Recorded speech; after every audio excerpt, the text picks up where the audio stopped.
I came home buzzing with excitement after the reading of my grandmother's will. Big Mama Josephine had just left me $10 million and a sprawling estate in Aspen. I could not wait to tell my husband Marcus that our financial worries were finally over. But when I pulled into our driveway, my husband and my mother-in-law were waiting on the porch with my packed bags and divorce papers. Marcus threw the papers at my feet. "Sign them. The house is sold. You are homeless now."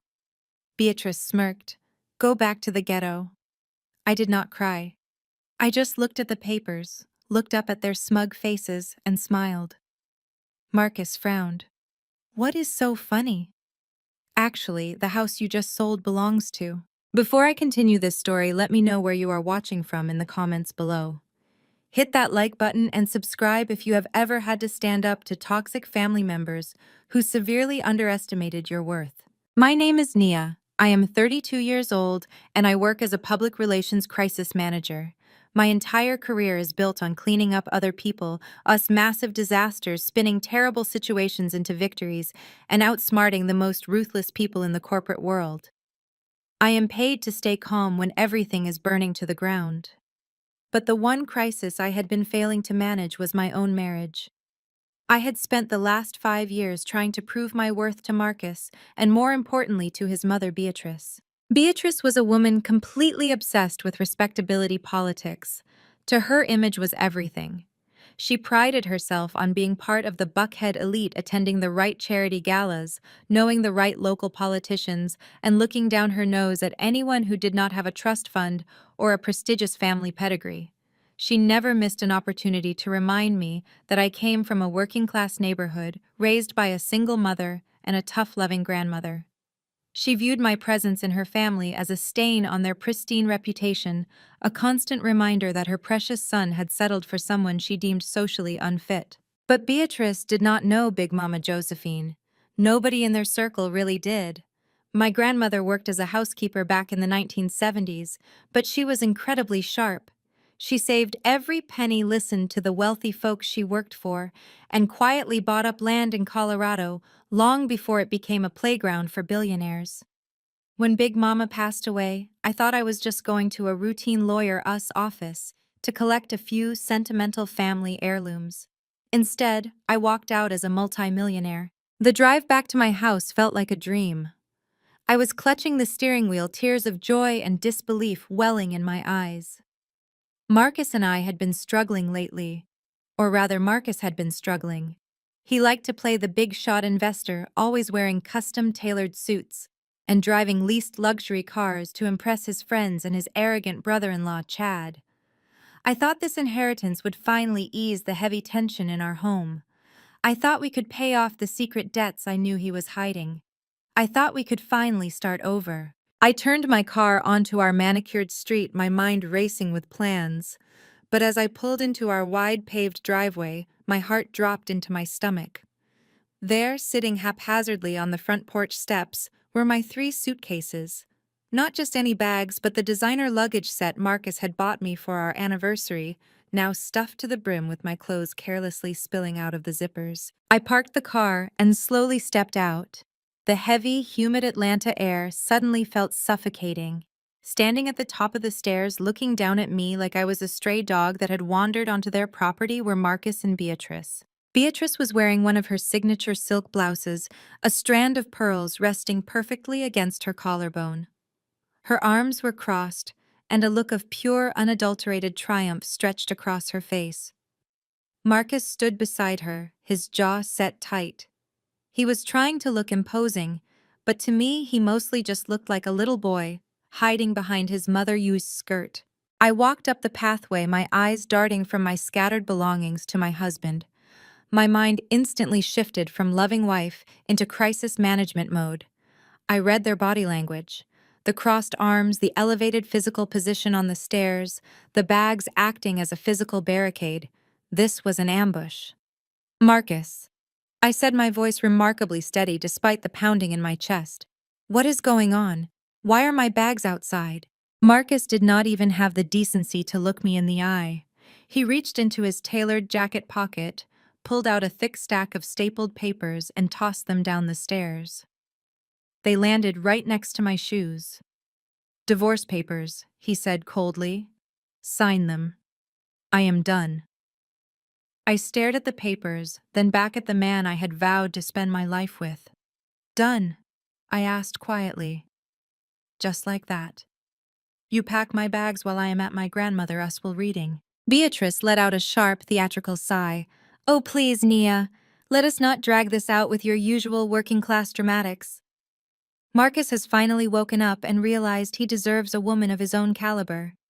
Someone who understands our world. Not someone who smells like a discount department store. "We have tolerated your presence long enough." I ignored her completely, keeping my focus entirely on Marcus. "You want a divorce? Fine, but this is my house too. I am going inside to get the rest of my things properly." I reached down to grab one of my bags, but Marcus stepped forward, aggressively blocking the doorway. "No, it is not," he stated, a cruel smirk, finally breaking through his stoic expression. "You do not live here anymore. I sold the house this morning. The paperwork is finalized. The buyers are taking possession by the end of the month, and I am not spending another single night under the same roof as you." My brain quickly processed his words. Sold the house. How could he possibly sell a house in a matter of hours, especially while I was gone? Beatrice took a step down toward me, her eyes glittering with absolute malice. "You heard him. The house is sold. The money is going toward Marcus' new business ventures. It is time for you to leave our neighborhood. Grab your little bags and call a cab. Go back to the ghetto where you belong. Maybe you can use whatever pennies your grandmother left you to rent a nice little shack." For a long, heavy moment, there was absolute silence on the porch. The kind of tense silence that happens right before a hurricane makes landfall. I looked down at the divorce papers resting on the concrete. I looked at the expensive luggage they had so carelessly tossed outside like trash. And then I thought about the $10 million and the Aspen estate waiting for me in my newly established trust. I thought about the frantic phone call I had received from a private investigator I had hired weeks ago when Marcus started acting suspicious. They expected me to cry. They expected me to fall to my knees, to beg Marcus to reconsider, to scream and shout and give Beatrice the immense satisfaction of seeing the angry, unrefined woman she always claimed I was. But I did not shed a single tear. Instead, a slow, genuine smile spread across my face. I let out a soft chuckle.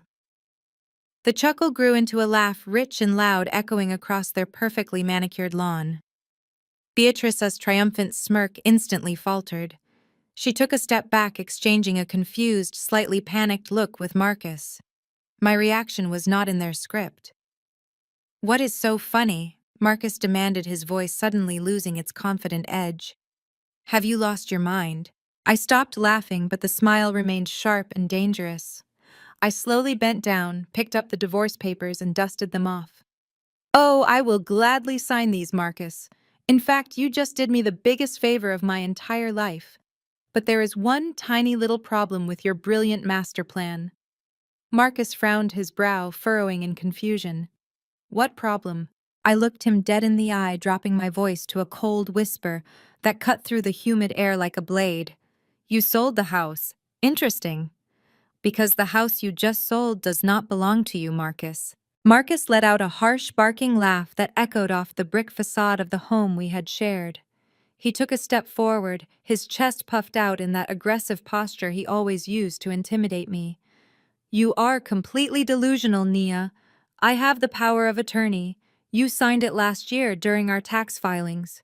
I literally have the executed contract from Crescent Holdings right here." He slapped the thick folder against his palm. $2.5 million. Cash. The title company cleared it. The lawyers approved it. You do not own a single brick of this property anymore. Beatrice chimed in, her voice dripping with that familiar, sickeningly sweet condescension she reserved exclusively for me. "Oh, Marcus, do not be too hard on her. People from her background simply do not understand complex real estate transactions. They are used to renting month to month. Let the poor girl gather her cheap clothes and leave before I call the neighborhood security. She cannot help that she lacks the pedigree required to understand elite financial matters." The camera slowly tracks around me in a smooth, continuous circle, capturing the absolute stillness of my posture against their frantic arrogance. I did not raise my voice. I did not need to. I reached into my designer blazer, pulling out my phone. The screen was already glowing with the official state registry documents. You really should read the fine print before you try to steal from a woman who cleans up corporate messes for a living, I said quietly, holding the screen up so the bright backlight illuminated Marcus' face in the humid evening air. Big Mama Josephine did not just leave me a house. She left it in the Josephine Trust. An irrevocable trust. Your little fraudulent power of attorney means absolutely nothing because I do not personally own the house. The trust does, and I am the sole trustee. Marcus squinted at the screen, his jaw tightening as the legal jargon began to register. But I was not finished. The camera pushes in slowly on my face, isolating my expression from the manicured lawn behind me. And as for Crescent Holdings, I continued taking a deliberate step closer to him, forcing him to step back. Did you really think a massive investment firm would randomly offer double the market value for a house in this specific zip code in cash within 48 hours? Crescent Holdings is a Delaware-registered LLC. I set it up 3 weeks ago. I am the sole managing member. You went behind my back, forged documents, and sold my grandmother's house right back to me. The blood drained completely from Marcus's face. He looked like a man who had just stepped off a cliff and was waiting for gravity to take over. Beatrice grabbed his arm, her perfect composure finally cracking. Her voice spiked an octave higher. What is she talking about, Marcus? Tell me she is lying. You said the lawyers vetted everything. You promised me this would fund my new country club membership. Before Marcus could formulate a lie to soothe his mother, a pair of blinding LED headlights swept across the porch. The aggressive guttural roar of a twin-turbo engine shattered the quiet suburban evening. A sleek midnight black Porsche Panamera jerked to a halt in our driveway, tires violently crunching the decorative gravel. The camera smoothly glides away from my face, tilting down to follow the sharp opening of the car doors. Out stepped Chloe Marcus, us younger sister, clutching a limited edition Birkin bag like a shield. She wore designer sunglasses despite the sun having set an hour ago, the ultimate symbol of her desperate need to look wealthy. From the driver-us side emerged her husband Chad. Chad was the family U.S. golden ticket, a white hedge fund broker who loved to throw his weight around at our family dinners, constantly masking his racial microaggressions as financial advice. He wore his signature Patagonia fleece vest over a tailored dress shirt, looking every bit the arrogant Wall Street stereotype he was. Beatrice had always worshipped Chad, treating him as the ultimate validation of her family-us upward mobility and their ticket into the highest echelons of society. Chad slammed his car door, his eyes immediately locking onto the tension on the porch. He bounded up the steps, completely ignoring me, and marched straight to Marcus. The camera tracks his movement, staying low to emphasize his overbearing presence. "What is the holdup?" Marcus Chad demanded, his tone clipped and impatient. "Chloe told me you were kicking her out today. We have dinner reservations at the club in 20 minutes, and I want to toast to the new capital." Beatrice practically threw herself at her son-in-law. "Chad, thank goodness you are here. This crazy girl is spouting nonsense. She is claiming the house belongs to a trust and that she is the one who bought it. Tell Marcus she is lying. You handled the wire transfers." Chad finally turned his gaze toward me. He looked me up and down, a patronizing smirk playing on his lips. It was the same look he gave me at Thanksgiving when he told me public relations was a cute little hobby for a woman. He reached out and snatched the folder of documents from Marcus' limp hands. "Nia, Nia, Nia." Chad sighed, shaking his head as if dealing with a stubborn toddler. "This is why you should leave high-level finance to the professionals. You think you pulled a fast one because you set up a shell company. You think you are starring in some legal thriller. I think I caught my husband committing federal wire fraud," I replied, my voice dangerously calm. "And I think you helped him do it." Chloe scoffed from the bottom of the stairs, crossing her arms. "Do not talk to my husband like that. Chad manages millions of dollars before breakfast. You just write apology tweets for canceled celebrities. You are embarrassing yourself." Chad held up a hand silencing his wife without looking at her. He pulled his phone from his pocket, his thumbs flying across the screen. The camera circles to capture his smug profile against the dark sky. "You see, Nia, you might be smart enough to register an LLC," Chad said, his voice dripping with condescension. "But you are completely ignorant about how escrow and wire transfers actually execute. When your little fake company initiated the purchase, you had to fund the escrow account. Real money. $2.5 million of your inheritance money." He took a step closer to me, aggressively invading my personal space. The camera pushes in tight on the glowing screen of his phone, then pans up to his mocking blue eyes. "You authorized the release of those funds to close the trap on Marcus." Chad continued, his smile widening into a predatory grin. "But you forgot who was routing the transaction. The money did not go into a joint account.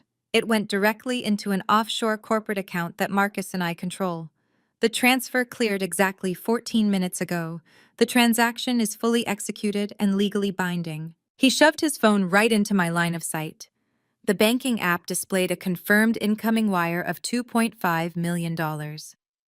Marcus suddenly stood taller, his confidence rushing back as he realized Chad had seemingly saved him. Chad let out a short, triumphant laugh, tossing the folder back onto my scattered luggage. "You tried to be clever, but you just played yourself. You voluntarily wired your own grandmother us inheritance into our hands. The sale is final. You do not own the house anymore, and your money is gone.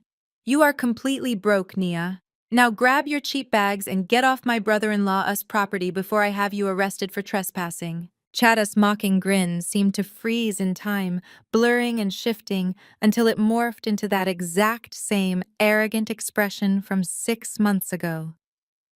The cold air of the porch faded, replaced instantly by the overwhelming scent of roasted turkey-candied yams and expensive sage stuffing. It was Thanksgiving Day at Beatrice U.S. sprawling estate in Buckhead. The dining room was a masterclass in aggressive wealth, featuring a glittering crystal chandelier, heavy mahogany furniture, and perfectly polished silver that caught the light from the roaring fireplace. Beatrice orchestrated family gatherings like a military general, positioning her troops for maximum psychological impact. That afternoon, she stood at the head of the long table, directing everyone to their seats with a stiff smile. When I stepped into the room wearing a brand new emerald green silk dress that I had saved up for to celebrate a recent promotion at my firm, Beatrice immediately stepped in my path. She placed a cold hand on my shoulder and guided me away from the main dining area toward the attached sunroom. "Nia, dear, we are just a bit tight on space at the main table this year," Beatrice said, her tone dripping with fake maternal concern. "You do not mind sitting out here with Chloe's twins, do you? You are always so good with the children." Before I could protest, she had already turned her back, walking over to Chad. She practically glided across the Persian rug to pull out the heavy, ornate chair directly to her right, the seat of absolute honor. Chad sank into the chair with a satisfied sigh, adjusting the cuffs of his tailored shirt. Beatrice patted his shoulder affectionately, announcing to the entire room that Chad was the family U.S. absolute financial savior. She went on a 10-minute monologue about how his brilliant hedge fund strategies were elevating the family portfolio, ensuring their legacy for generations to come. I sat in the sunroom, wedged between two screaming toddlers, sticky fingers grabbing at the hem of my dress. I could see the main table through the glass French doors. I watched them pass the wine, laugh at Chad, us mediocre jokes, and toast to their own perceived greatness. I was entirely isolated, physically and emotionally walled off from the family I had married into. After an hour of cutting up turkey into tiny pieces for the twins, I stood up to refill their water pitcher from the main dining room. I smoothed down my green silk dress, taking a deep breath to steady my nerves before walking through the glass doors. The adults were in the middle of a loud conversation about a new country club membership. Beatrice was holding a massive crystal goblet filled to the brim with a dark, heavy Cabernet. As I walked past her chair to reach the buffet table, Beatrice suddenly stood up, spinning around with violent abruptness. She did not even try to make it look like an accident. The deep red wine splashed violently across the front of my dress, soaking instantly into the delicate emerald silk. The cold liquid seeped through to my skin, and a collective gasp echoed around the dining table. I froze, staring down at the massive dark stain, ruining the only nice piece of clothing I had bought for myself in a year. "Oh my goodness," Beatrice exclaimed, pressing a hand to her chest in a theatrical display of shock. "I am so terribly sorry, Nia. I simply did not see you sneaking up behind me like that. But do not fret too much. I suppose those cheap silk blends you buy from those discount outlet stores absorb liquid rather quickly. You can probably just throw it in the regular wash with a little bleach. It is not like it is designer." Chloe let out a sharp, muffled snort of laughter, covering her mouth with her napkin. I did not look at Beatrice. I did not look at Chloe. I looked directly across the table at my husband. Marcus was sitting right there. He had a prime view of his mother intentionally humiliating his wife. I waited for him to stand up. I waited for him to hand me a napkin. I waited for him to say a single word in my defense to tell his mother she had crossed a line. Marcus picked up his heavy silver knife and fork. He cut a small piece of honey-glazed ham. He placed it in his mouth, chewed slowly, and stared intensely at his plate. He swallowed his food in absolute cowardly silence. He chose his mother us comfort over his wife us dignity, just like he always did. The silence in the room was deafening, thick with the tension of my public humiliation. That was when Chad decided to chime in, leaning back in his antique chair and swirling the amber bourbon in his glass. He looked at me with that same patronizing smirk he was wearing right now on my front porch. "Do not worry about the dress," Nia, Chad drawled, his voice booming across the quiet room. "Public relations is a tough gig. Writing little apology statements for canceled celebrities and managing social media disasters pays absolute peanuts, right? You are practically doing charity work." He took a slow, arrogant sip of his bourbon, shaking his head in mock sympathy. "Listen, if you ever want to make some real adult money, let me know. I can teach you a few basic things about high-yield investments, give you a little introductory course on how capital actually works, maybe help you get out of the discount clothing aisles and buy something nice for a change." I stood completely still, the cold wine sticking to my chest. I grabbed a cloth napkin from the buffet table and began calmly dabbing at the stain. I did not yell. I did not run out of the room crying. My public relations training kicked in instantly. When dealing with a hostile entity, you never show weakness. You find their vulnerability and you press hard. I tossed the stained napkin onto the silver tray and met Chad's mocking blue eyes. "I genuinely appreciate the offer, Chad," I said, my voice perfectly smooth and carrying clearly across the room. "But I prefer keeping my assets liquid, transparent, and legally compliant. I would absolutely hate to get tangled up in highly leveraged collateralized debt obligations, especially now that the Securities and Exchange Commission is aggressively cracking down on synthetic crypto derivatives that lack underlying utility and deliberately obscure investor risk." The color drained from Chad's face so fast he looked physically ill. He choked on his bourbon, coughing violently into his hand. The smug superiority vanished from his eyes, replaced by a sharp, sudden panic.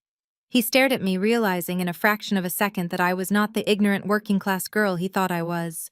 He realized I knew exactly what kind of unregulated, high-risk financial garbage his firm was secretly peddling. The dining room fell into a dead silence, broken only by the sound of Chad hacking violently into his linen napkin. His face had turned the color of an overripe plum. Beatrice rushed to his side, patting his back with frantic, desperate hands, while glaring at me as if I had just physically assaulted her favorite child. Chad slammed his crystal glass down so hard the bourbon sloshed over the rim and stained the pristine white tablecloth. He glared at me, his chest heaving. He did not have a smart comeback. He did not have a condescending financial metaphor to put me back in my place. He simply shoved his heavy mahogany chair back with a screech that echoed off the high ceilings and stormed out of the dining room. Marcus scrambled to his feet, practically knocking over his own wineglass. He threw his napkin onto his plate and rushed out after his brother-in-law, completely abandoning me in a room full of staring, hostile relatives. I stood there, the sticky wine drying on my ruined dress, feeling a strange sense of absolute clarity. I excused myself, politely ignoring Beatrice's furious muttering, and walked out into the wide, dimly lit hallway. I was heading towards the guest bathroom to clean myself up when I heard the voices. They were coming from Beatrice's private oak-paneled study at the end of the corridor. The heavy wooden doors were left open just a crack, spilling a thin sliver of yellow light across the marble floor. I stopped walking. I pressed my back against the cool, patterned wallpaper, slipping into the shadows just outside the doorframe. My crisis management instincts took over. Information was power, and right now the two men who held the keys to my marital misery were panicking. Chada's voice was a vicious, restrained hiss. "You need to get your wife under control, Marcus. She is running her mouth at the dinner table talking about the SEC and crypto regulations. Do you have any idea how dangerous that is right now? If she starts digging into where our capital is moving, we are both going to end up in a federal penitentiary." I heard the sound of pacing footsteps followed by Marcus' voice. It was not the arrogant, demanding tone he used with me. It was high-pitched, thin, and trembling with absolute panic. He was groveling. "I am sorry, Chad. I do not know why she said that. She is just trying to sound smart. I promise she does not know anything. Just please give me a little more time. I can fix this.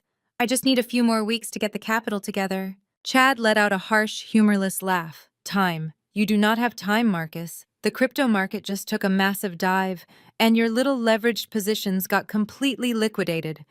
You owe me $800,000. Cash. My partners are asking questions about the missing funds. I covered for you because you are family, but I am not going down for your stupid gambling addiction. I want my money." I stood frozen in the dark hallway. $800,000.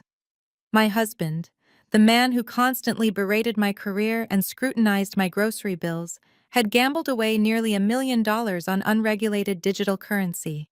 He was not a sophisticated investor.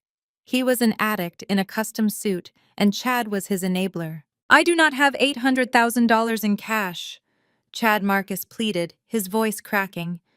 "You know my accounts are tied up. Beatrice cannot liquidate her trust without penalty. Please, man, you have to give me an extension. I am not a bank, Marcus. I am your lifeline, and I am cutting you off," Chad snapped.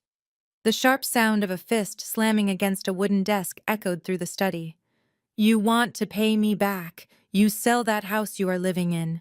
"But the house is not in my name," Marcus argued, his panic rising. "Nia inherited it from her grandmother. It is tied to some trust." "I do not care if it is tied to the King of England," Chad growled. "You are her husband. You have access to her documents. You get a power of attorney drawn up. You tell her it is for a joint tax filing or a property insurance update. You slide the document right into the middle of a stack of boring paperwork, and you make sure she signs it. Once you have that power of attorney, you execute a quick sale to a cash buyer.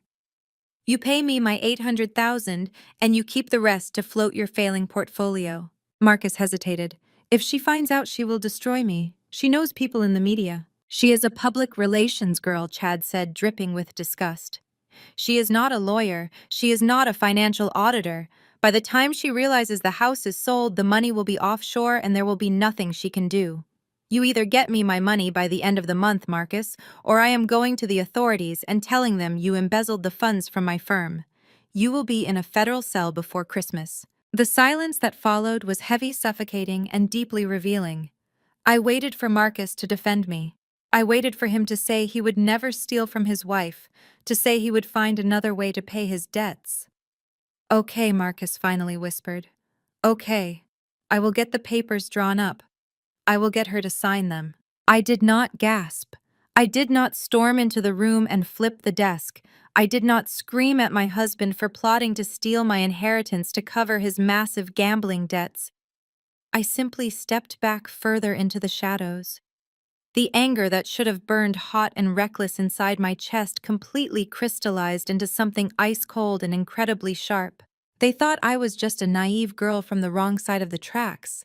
They thought my career was a cute hobby.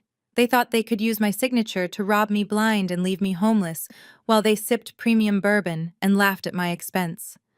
I turned around and walked silently back down the hallway, leaving them to their desperate, pathetic plotting. They had no idea who they were dealing with. They had no idea that a crisis manager does not just react to a fire. She redirects the flames right back at the arsonist. The very next morning, the sun was barely rising over the Atlanta skyline. I sat at the glass desk in my home office, a fresh cup of black coffee steaming next to my laptop. The house was dead quiet. Marcus was still sleeping off his Thanksgiving hangover, completely unaware that the countdown to his absolute destruction had just begun. I picked up my cell phone and dialed a private number I kept for extreme corporate emergencies. It rang twice before a deep professional voice answered. "Robert speaking." "Robert, it is Nia," I said, my voice crisp and authoritative. "I need you to draft documents for a Delaware limited liability company immediately. Yes, a complete shell company with maximum privacy protections. Expedite the filing." There was a brief pause on the other end of the line. "Everything all right, Nia? What are we acquiring?" I took a slow sip of my dark coffee, watching the morning light catch the expensive wedding ring on my left hand. "Everything is perfect, Robert," I replied, a cold smile touching my lips. "It is just time for me to buy a house." The memory of that morning in my home office fades away, leaving me standing right back in the humid night air of Atlanta. The camera smoothly pulls back from my face, establishing a steady, continuous orbit around the tense standoff on the front porch. I am surrounded by my carelessly packed luggage, facing the four people who conspired to ruin me. Marcus stands rigid still, trying to process the revelation about the shell company. Chloe clutches her designer bag, her mouth slightly open, but Beatrice is not finished. She refuses to be outsmarted by someone she considers entirely beneath her social station. Beatrice steps aggressively forward, her expensive heels clicking sharply against the slate tiles. She points a manicured finger directly at my chest. Her voice rises, echoing across the perfectly manicured lawns of the wealthy neighborhood. She tells me that my little corporate trick means absolutely nothing. She screams that I am a parasite, a working-class freeloader who leeched off her son for 5 long years. She proudly declares that she was the one who orchestrated this entire sale, boasting that pushing Marcus to sell the property was the only way to sever the heavy dead weight holding their family back from true greatness.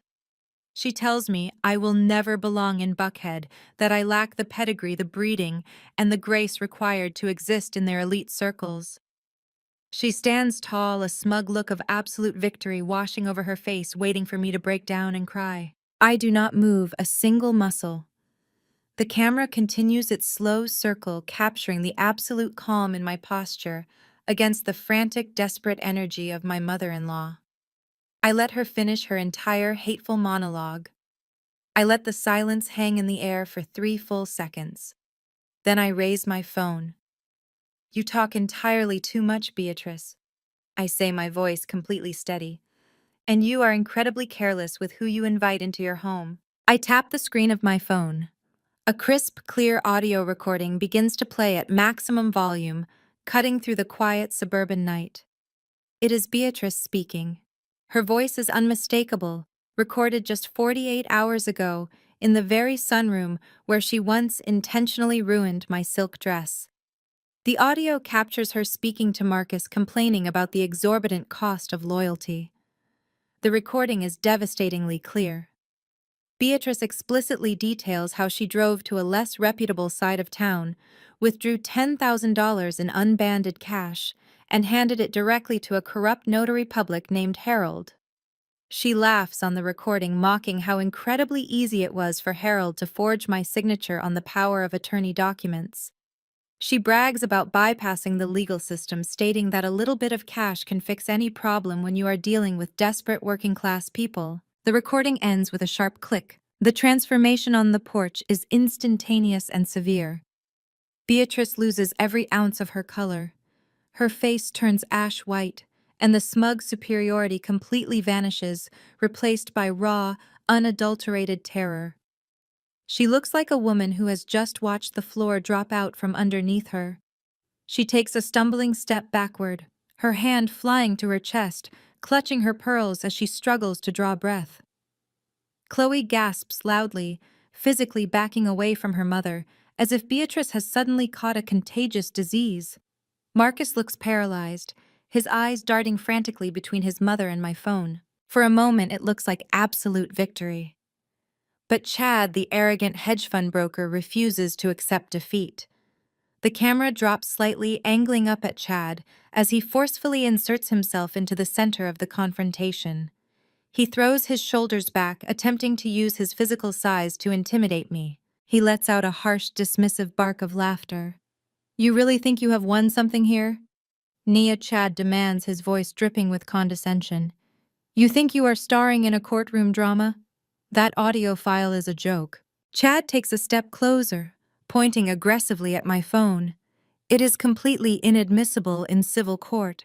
You recorded her without consent, which makes it legally worthless. My firm retains the best defense attorneys in the state of Georgia. They will tie you up in litigation for the next decade. They will claim the audio is manipulated, deep-faked, or taken entirely out of context. You have absolutely nothing." He crosses his arms over his Patagonia vest, a nasty, victorious grin spreading across his face. "You can play your little recordings all night long, but the facts remain the same. The transaction cleared. The wire transfer was officially routed through the Federal Reserve. $2.5 million is sitting safely and legally in an offshore account that Marcus and I control. The sale is finalized. We have the cash. We have the legal representation. We have the power."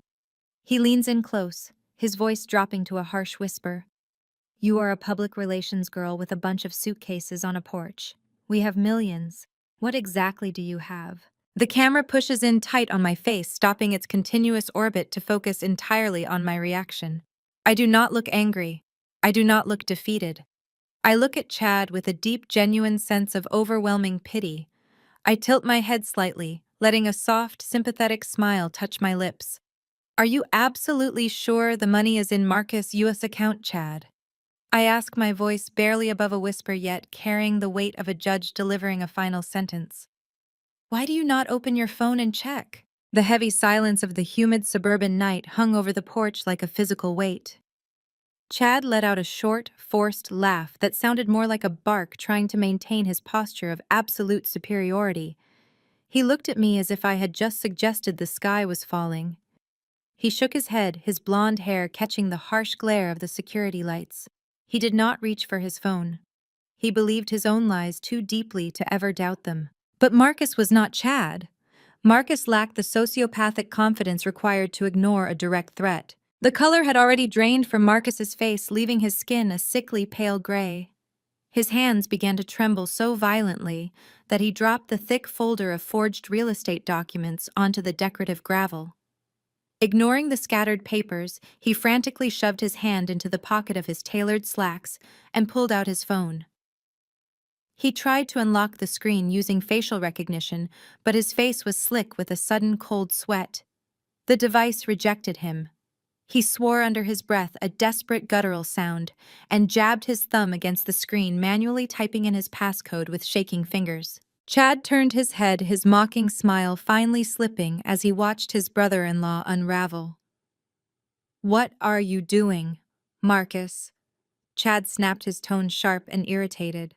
"Put the phone away. She is bluffing. She is a PR rep trying to spin a narrative. Do not let her get in your head." Marcus did not listen. His eyes were glued to the glowing screen as he navigated to his encrypted offshore banking application. The app loaded a small spinning circle indicating it was connecting to the secure servers. For 3 excruciating seconds, the only sound on the porch was the ragged, shallow breathing of my husband. Then the screen flashed. It was not the comforting green or neutral blue of a successful transaction. The entire display illuminated his panicked face with a harsh, brilliant red warning banner. Marcus let out a sound that was half gasp and half choke. He stumbled backward, his knees hitting the edge of my scattered luggage. He stared at the screen as if it were a venomous snake about to strike. "What is it?" Beatrice demanded, her voice shrill and panicked. Her earlier bravado was completely gone, replaced by the frantic desperation of a woman watching her financial safety net evaporate. "Marcus, tell me what it says. Tell me the money is there." Marcus could not speak. His jaw moved, but no sound came out. He simply turned the phone around so the bright red screen faced his mother, his brother-in-law, and his sister. The words were printed in bold, undeniable block letters. Account frozen, pending federal investigation, zero balance. Chad snatched the phone out of Marcus's trembling hand.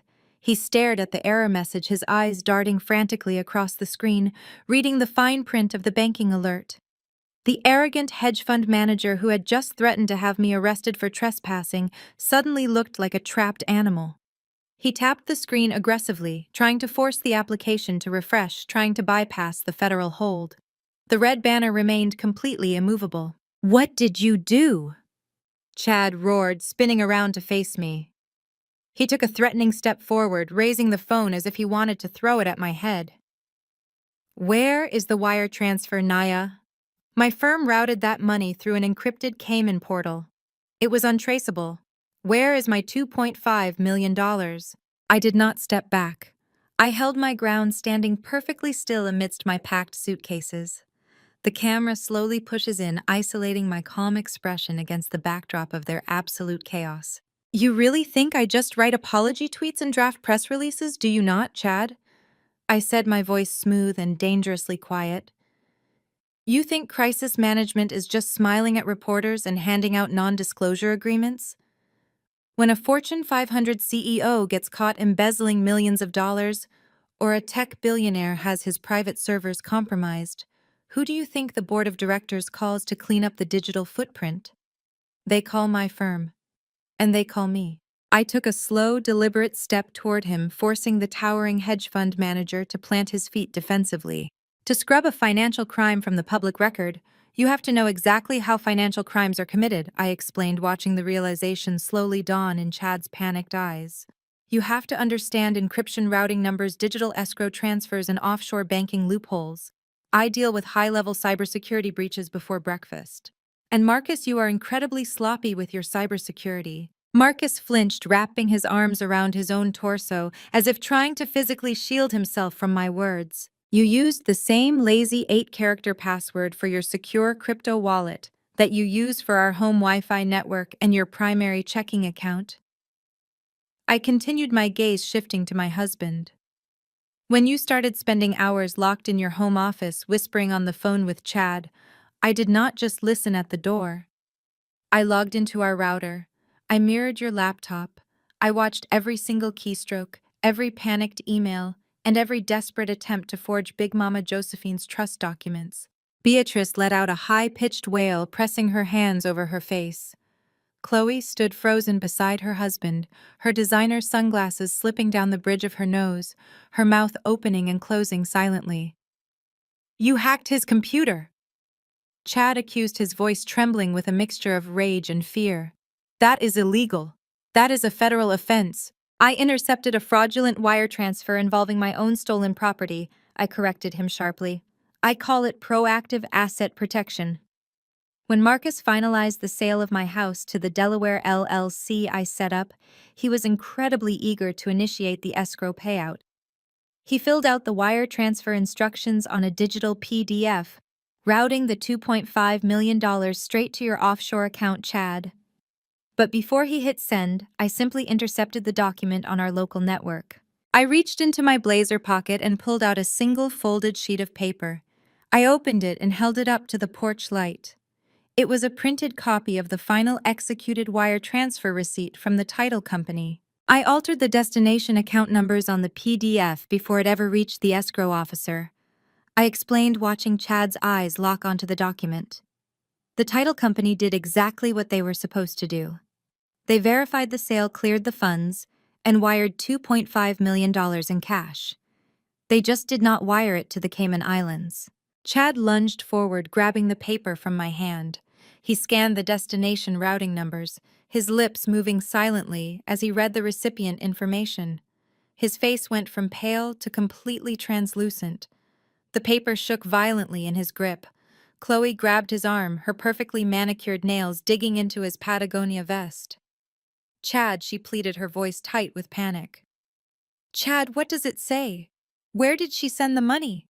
Tell me we are not broke. Tell me you can get it back." Chad could not answer her. He was staring at the receipt, hyperventilating. I turned my attention directly to him, a smile of absolute pity forming on my face. You see, Chad, when my crisis management firm was auditing a rival hedge fund last year, I saw how easy it was for brokers to hide massive catastrophic losses using crypto derivatives. So when Marcus started acting erratic, I did a quiet background check on your firm. It turns out you are not a financial genius at all.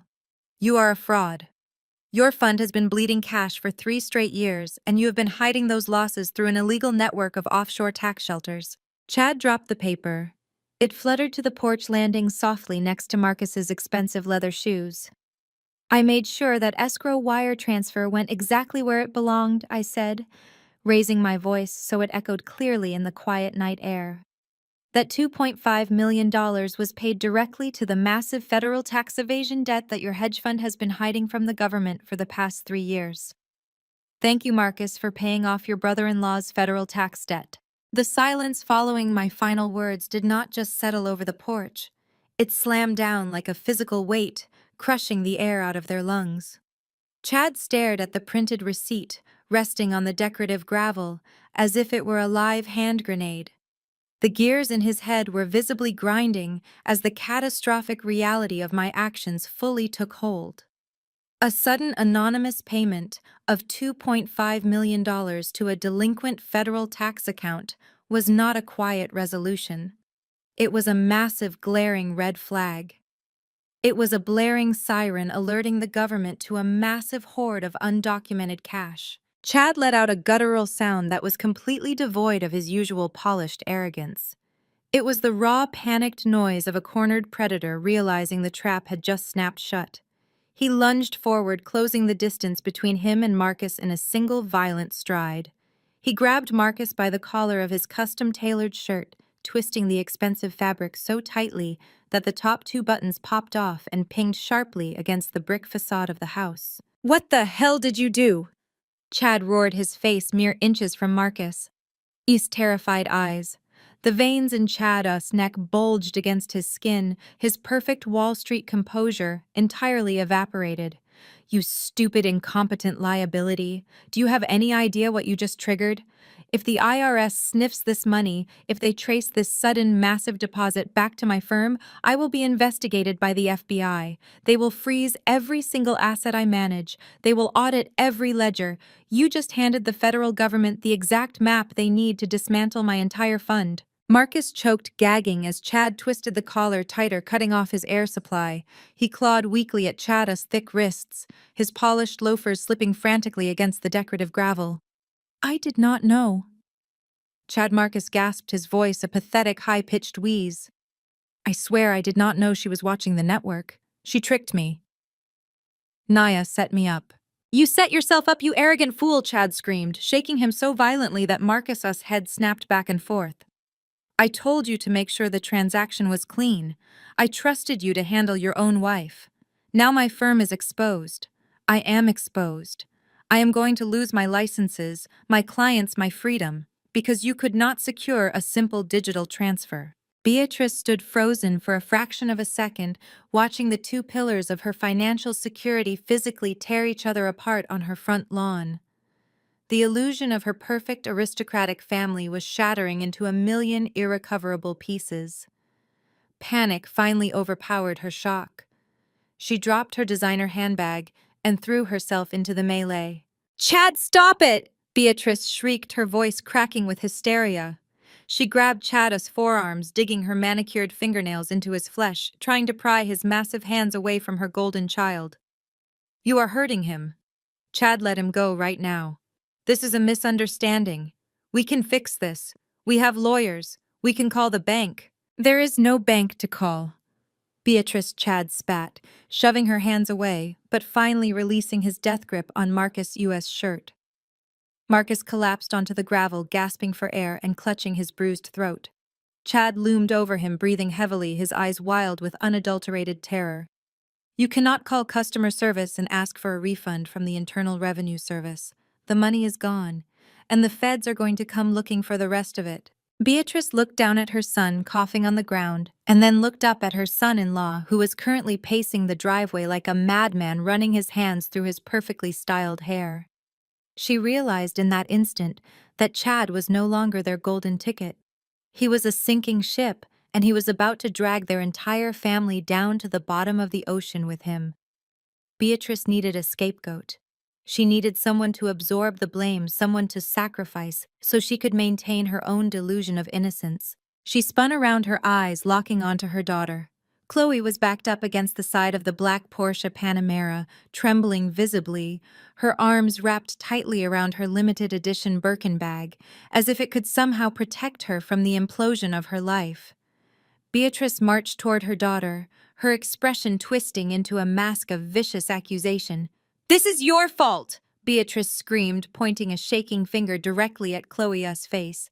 Chloe flinched, pressing her back harder against the cold metal of the car. "Mom, what are you talking about? I did not do anything." "Do not lie to me!" Beatrice shrieked, closing the distance until she was standing toe-to-toe with her own daughter. "You are the one who brought this upon us. You were the one complaining that Chad's firm needed an immediate cash injection to cover the quarter. You urged your brother to sell the house to get money to invest in your husband.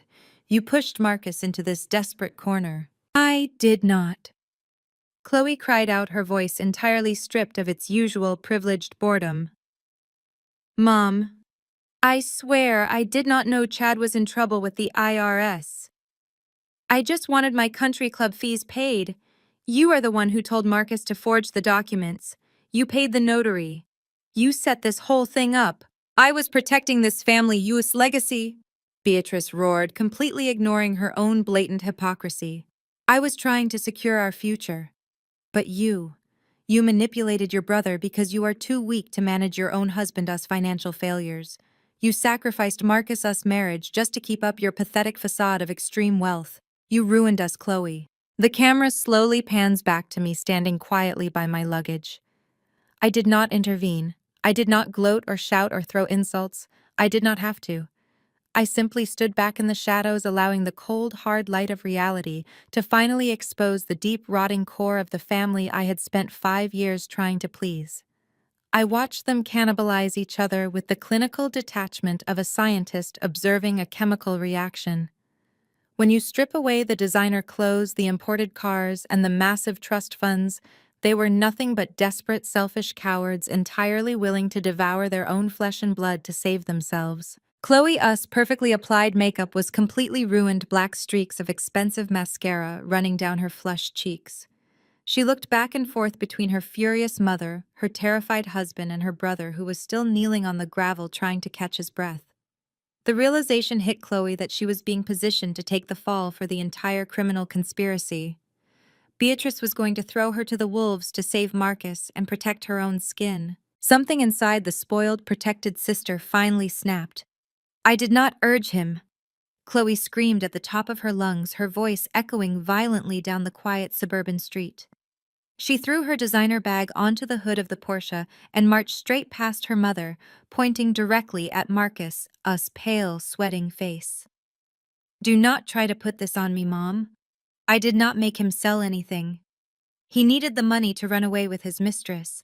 The absolute silence that followed Chloe's explosive confession was heavier than the humid Georgia air. The crickets in the manicured hedges seemed to stop chirping. The distant hum of highway traffic vanished. Every single pair of eyes on that porch snapped away from Chloe and locked directly onto Marcus. Marcus stood frozen, his expensive silk tie suddenly looking like a noose around his neck. The blood that had just begun to return to his face vanished once again, leaving him chalky and pale. He opened his mouth, but no sound came out. He looked exactly like a deer caught in the headlights of an oncoming 18-wheeler. Then survival instinct kicked in. He frantically shook his head, holding his hands up in a desperate gesture of innocence. "She is lying!" Marcus yelled, his voice cracking halfway through the sentence. He pointed a shaking finger at his sister. "You are out of your mind, Chloe. You are just trying to take the heat off yourself because your husband is a federal criminal. Mom, tell her she is crazy." "Nia, honey, you know I would never do something like that. I love you. We are building a life together." It was pathetic. It was the desperate flailing of a man who had relied on his family's wealth and his own mediocre charm to completely avoid accountability for his entire adult life. He actually thought he could manipulate his way out of this with a few hollow words of affection. I did not raise my voice. I did not need to. I slowly reached down into the large leather tote bag sitting on top of my largest suitcase. My hand brushed past my laptop and my makeup bag, finding the thick, heavy manila envelope I had placed there early this morning. I pulled it out, the rigid cardboard feeling solid and satisfying in my grip. You should really stop talking, Marcus. I said, my tone perfectly flat and devoid of any emotion. Every time you open your mouth, you just dig the hole a little deeper. I did not hand the envelope to my husband. I did not hand it to Beatrice. I turned my body slightly and whipped the envelope directly at Chad's chest. The heavy package hit his Patagonia vest with a solid thud and split open. Dozens of high-resolution glossy 8x10 photographs spilled out, cascading through the air and landing face-up on the decorative gravel between us. The harsh glow of the motion sensor security lights illuminated every single undeniable detail. There were photos of Marcus sitting in a dimly lit corner booth of a high-end downtown steakhouse holding hands with a woman. There were photos of Marcus and the same woman walking into the lobby of a discreet luxury boutique hotel on the north side of the city. There were photos of them kissing next to his car in a parking garage. But the most important detail was not what Marcus was doing. It was who he was doing it with. Chad stared down at the photographs scattered around his expensive shoes. His eyes darted from one image to the next, his brain struggling to process the visual information.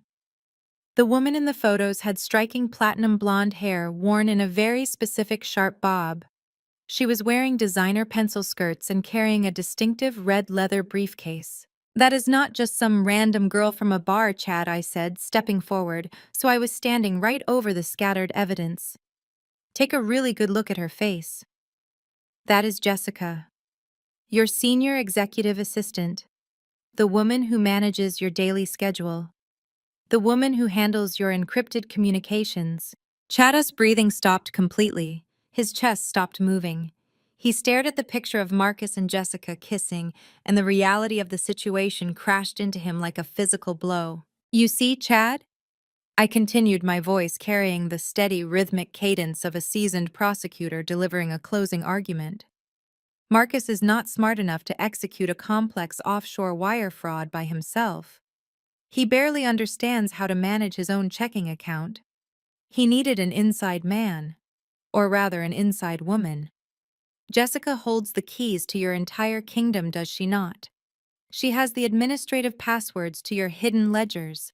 She knows exactly how you route your untaxed capital through those Cayman Island shell companies. Beatrice let out a low, horrified moan, pressing her hands against her cheeks. She looked at her son as if she did not recognize him anymore. They were not just having a cheap suburban affair, Chad, I said, pointing down at the photos. They were studying your operation.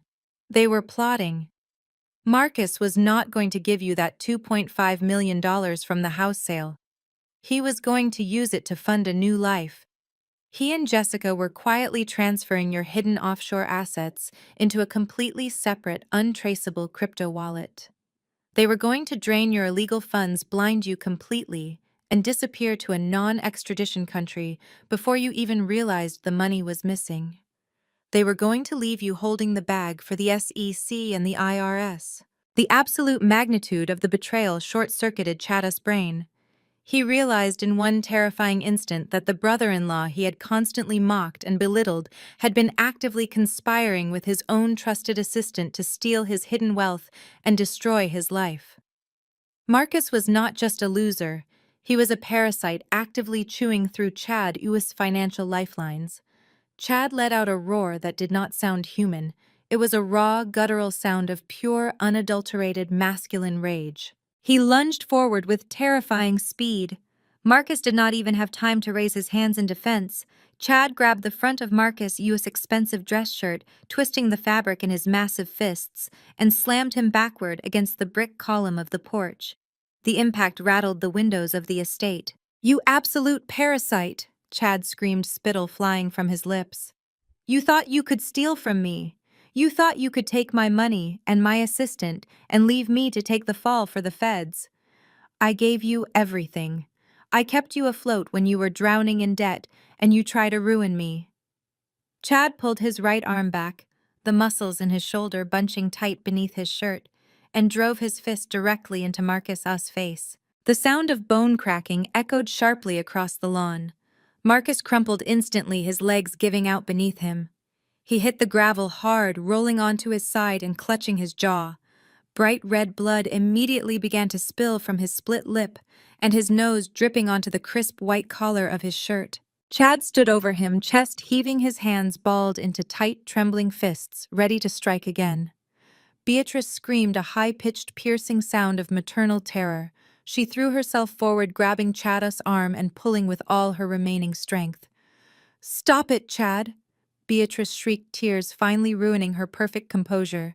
"You will kill him! Let him go!" Chad shoved her off with a violent jerk of his shoulder, pointing a warning finger at her face. "You keep away from me, Beatrice. Your son is a thief. Your entire family is a liability. I am done with all of you." He turned his back on them, completely ignoring his sobbing wife, and marched toward his black Porsche, leaving Marcus bleeding on the ground. Marcus slowly pushed himself up onto his hands and knees. He spat a mouthful of blood onto the gravel, breathing heavily. His custom shirt was ruined, his face was rapidly swelling, and his grand escape plan was completely destroyed. He had lost his mistress, his stolen money, and his brother-in-law, U.S. protection, all in the span of 10 minutes. He was backed into the tightest, most inescapable corner of his entire life. But narcissists do not surrender when they are cornered. They simply become more vicious. Marcus wiped the blood from his chin with the back of his hand, smearing the red stain across his cheek. He looked up at me, standing perfectly composed beside my bags. A dark, twisted smile slowly spread across his bruised face. He let out a wet, ragged laugh that sounded completely unhinged. "Go ahead and laugh," Naya, Marcus rasped, pushing himself up so he was sitting on his knees, his eyes burning with a manic, desperate energy.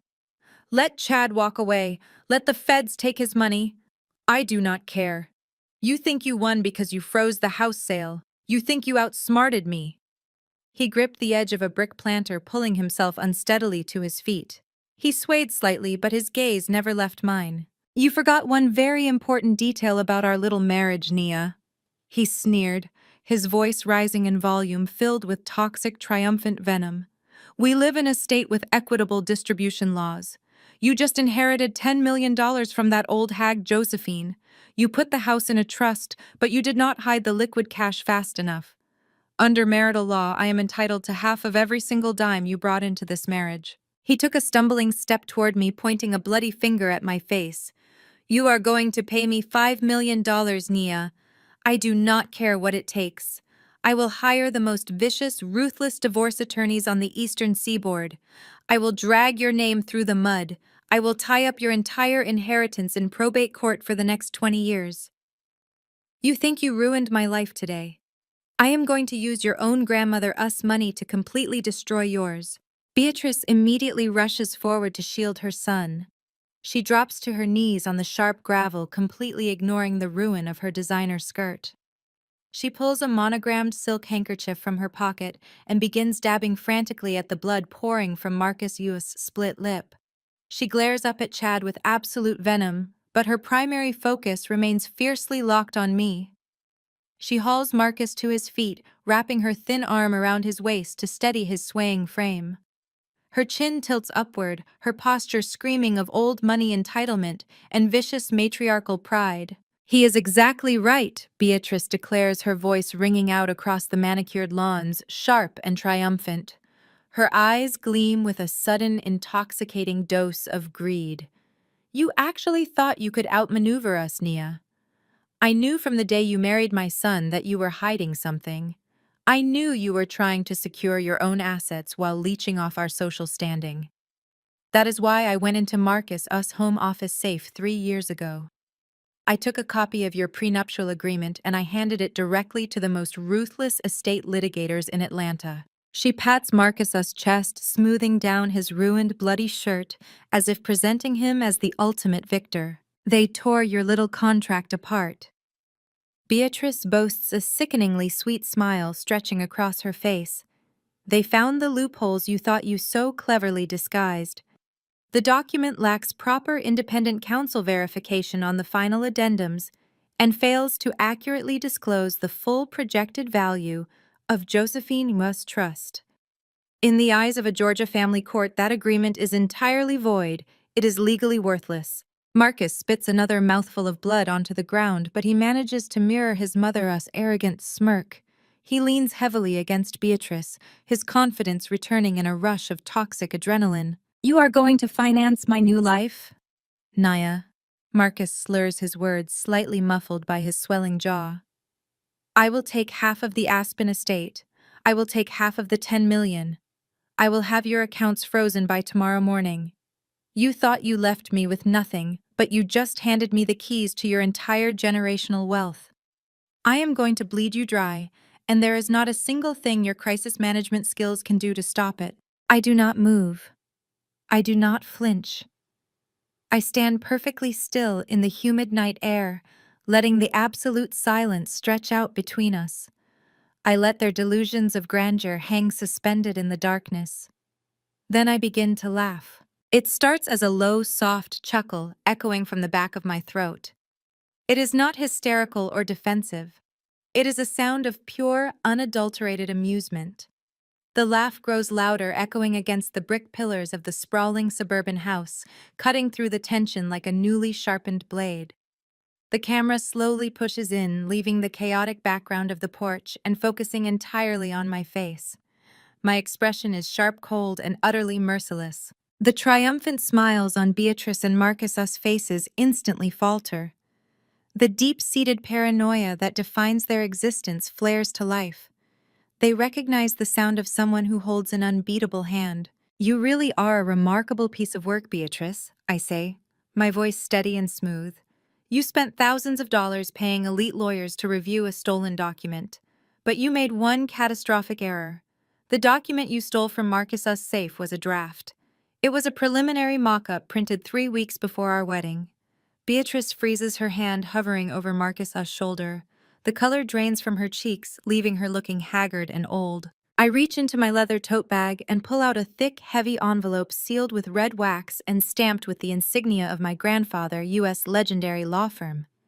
I break the seal with my thumb and pull out a bound stack of crisp, watermarked legal paper. The official prenuptial agreement, the one actually filed and recorded with the county clerk, is entirely different, I explain, taking a slow, deliberate step toward them. Marcus would know that if he had bothered to read it. But Marcus was severely hungover the morning of the signing. He was desperate to get to a golf game with Chad. He sat in my lawyer U.S. office tapping his foot and simply signed his name exactly where the neon sticky notes told him to sign. He never read a single paragraph of the final draft. Marcus's eyes widen in terror. He tries to take a step forward, but his legs tremble violently. "What did you make me sign, Nia?" he demands, his voice cracking with sudden panic. "I made you sign a document that contained a highly specific, incredibly unforgiving lifestyle and morality clause," I say, tapping the thick legal packet against my open palm. A standard infidelity clause was not quite enough protection for my grandmother U.S. assets. The clause explicitly states that any proven instance of marital misconduct, financial deception, or infidelity completely and permanently negates any claim to spousal support division of premarital assets, and specifically shields any and all future inheritance. I gesture casually down to the glossy photographs still scattered across the gravel. The photos of Marcus holding hands with Chad, U.S. blonde executive assistant. The photos of them slipping into the discreet downtown hotel. With this undeniable, time-stamped photographic proof of your prolonged affair, that equitable distribution law you are banking on evaporates completely, I declare, my voice ringing with finality. You do not get the Aspen house. You do not get a single dime of the $10 million. You get absolutely nothing. And because of the penalty stipulations written into that very same clause, you are now legally responsible for 100% of my attorney fees should you foolishly decide to contest the divorce in court. You are financially neutered, Marcus. I toss the heavy-bound legal document. It hits the gravel with a heavy thud, landing directly on top of the photograph of Marcus and Jessica kissing. With this proof of infidelity, Marcus not only gets zero, But he has to pay all my legal fees, I say, looking down at the ruined man who thought he could destroy me. But wait, the best part is yet to come. Beatrice immediately rushes forward to shield her son. She drops to her knees on the sharp gravel, completely ignoring the ruin of her designer skirt. She pulls a monogrammed silk handkerchief from her pocket and begins dabbing frantically at the blood pouring from Marcus's split lip. She glares up at Chad with absolute venom, but her primary focus remains fiercely locked on me. She hauls Marcus to his feet, wrapping her thin arm around his waist to steady his swaying frame. Her chin tilts upward, her posture screaming of old money entitlement and vicious matriarchal pride. "He is exactly right," Beatrice declares, her voice ringing out across the manicured lawns, sharp and triumphant. Her eyes gleam with a sudden intoxicating dose of greed. "You actually thought you could outmaneuver us, Nia. I knew from the day you married my son that you were hiding something. I knew you were trying to secure your own assets while leeching off our social standing. That is why I went into Marcus Yu's home office safe 3 years ago. I took a copy of your prenuptial agreement and I handed it directly to the most ruthless estate litigators in Atlanta." She pats Marcus's chest, smoothing down his ruined bloody shirt as if presenting him as the ultimate victor. "They tore your little contract apart." Beatrice boasts a sickeningly sweet smile stretching across her face. "They found the loopholes you thought you so cleverly disguised. The document lacks proper independent counsel verification on the final addendums and fails to accurately disclose the full projected value of Josephine U.S. Trust. In the eyes of a Georgia family court, that agreement is entirely void. It is legally worthless." Marcus spits another mouthful of blood onto the ground, but he manages to mirror his mother's arrogant smirk. He leans heavily against Beatrice, his confidence returning in a rush of toxic adrenaline. "You are going to finance my new life, Nia." Marcus slurs his words, slightly muffled by his swelling jaw. "I will take half of the Aspen estate. I will take half of the 10 million. I will have your accounts frozen by tomorrow morning. You thought you left me with nothing, but you just handed me the keys to your entire generational wealth. I am going to bleed you dry, and there is not a single thing your crisis management skills can do to stop it." I do not move. I do not flinch. I stand perfectly still in the humid night air, letting the absolute silence stretch out between us. I let their delusions of grandeur hang suspended in the darkness. Then I begin to laugh. It starts as a low, soft chuckle echoing from the back of my throat. It is not hysterical or defensive. It is a sound of pure, unadulterated amusement. The laugh grows louder, echoing against the brick pillars of the sprawling suburban house, cutting through the tension like a newly sharpened blade. The camera slowly pushes in, leaving the chaotic background of the porch and focusing entirely on my face. My expression is sharp, cold, and utterly merciless.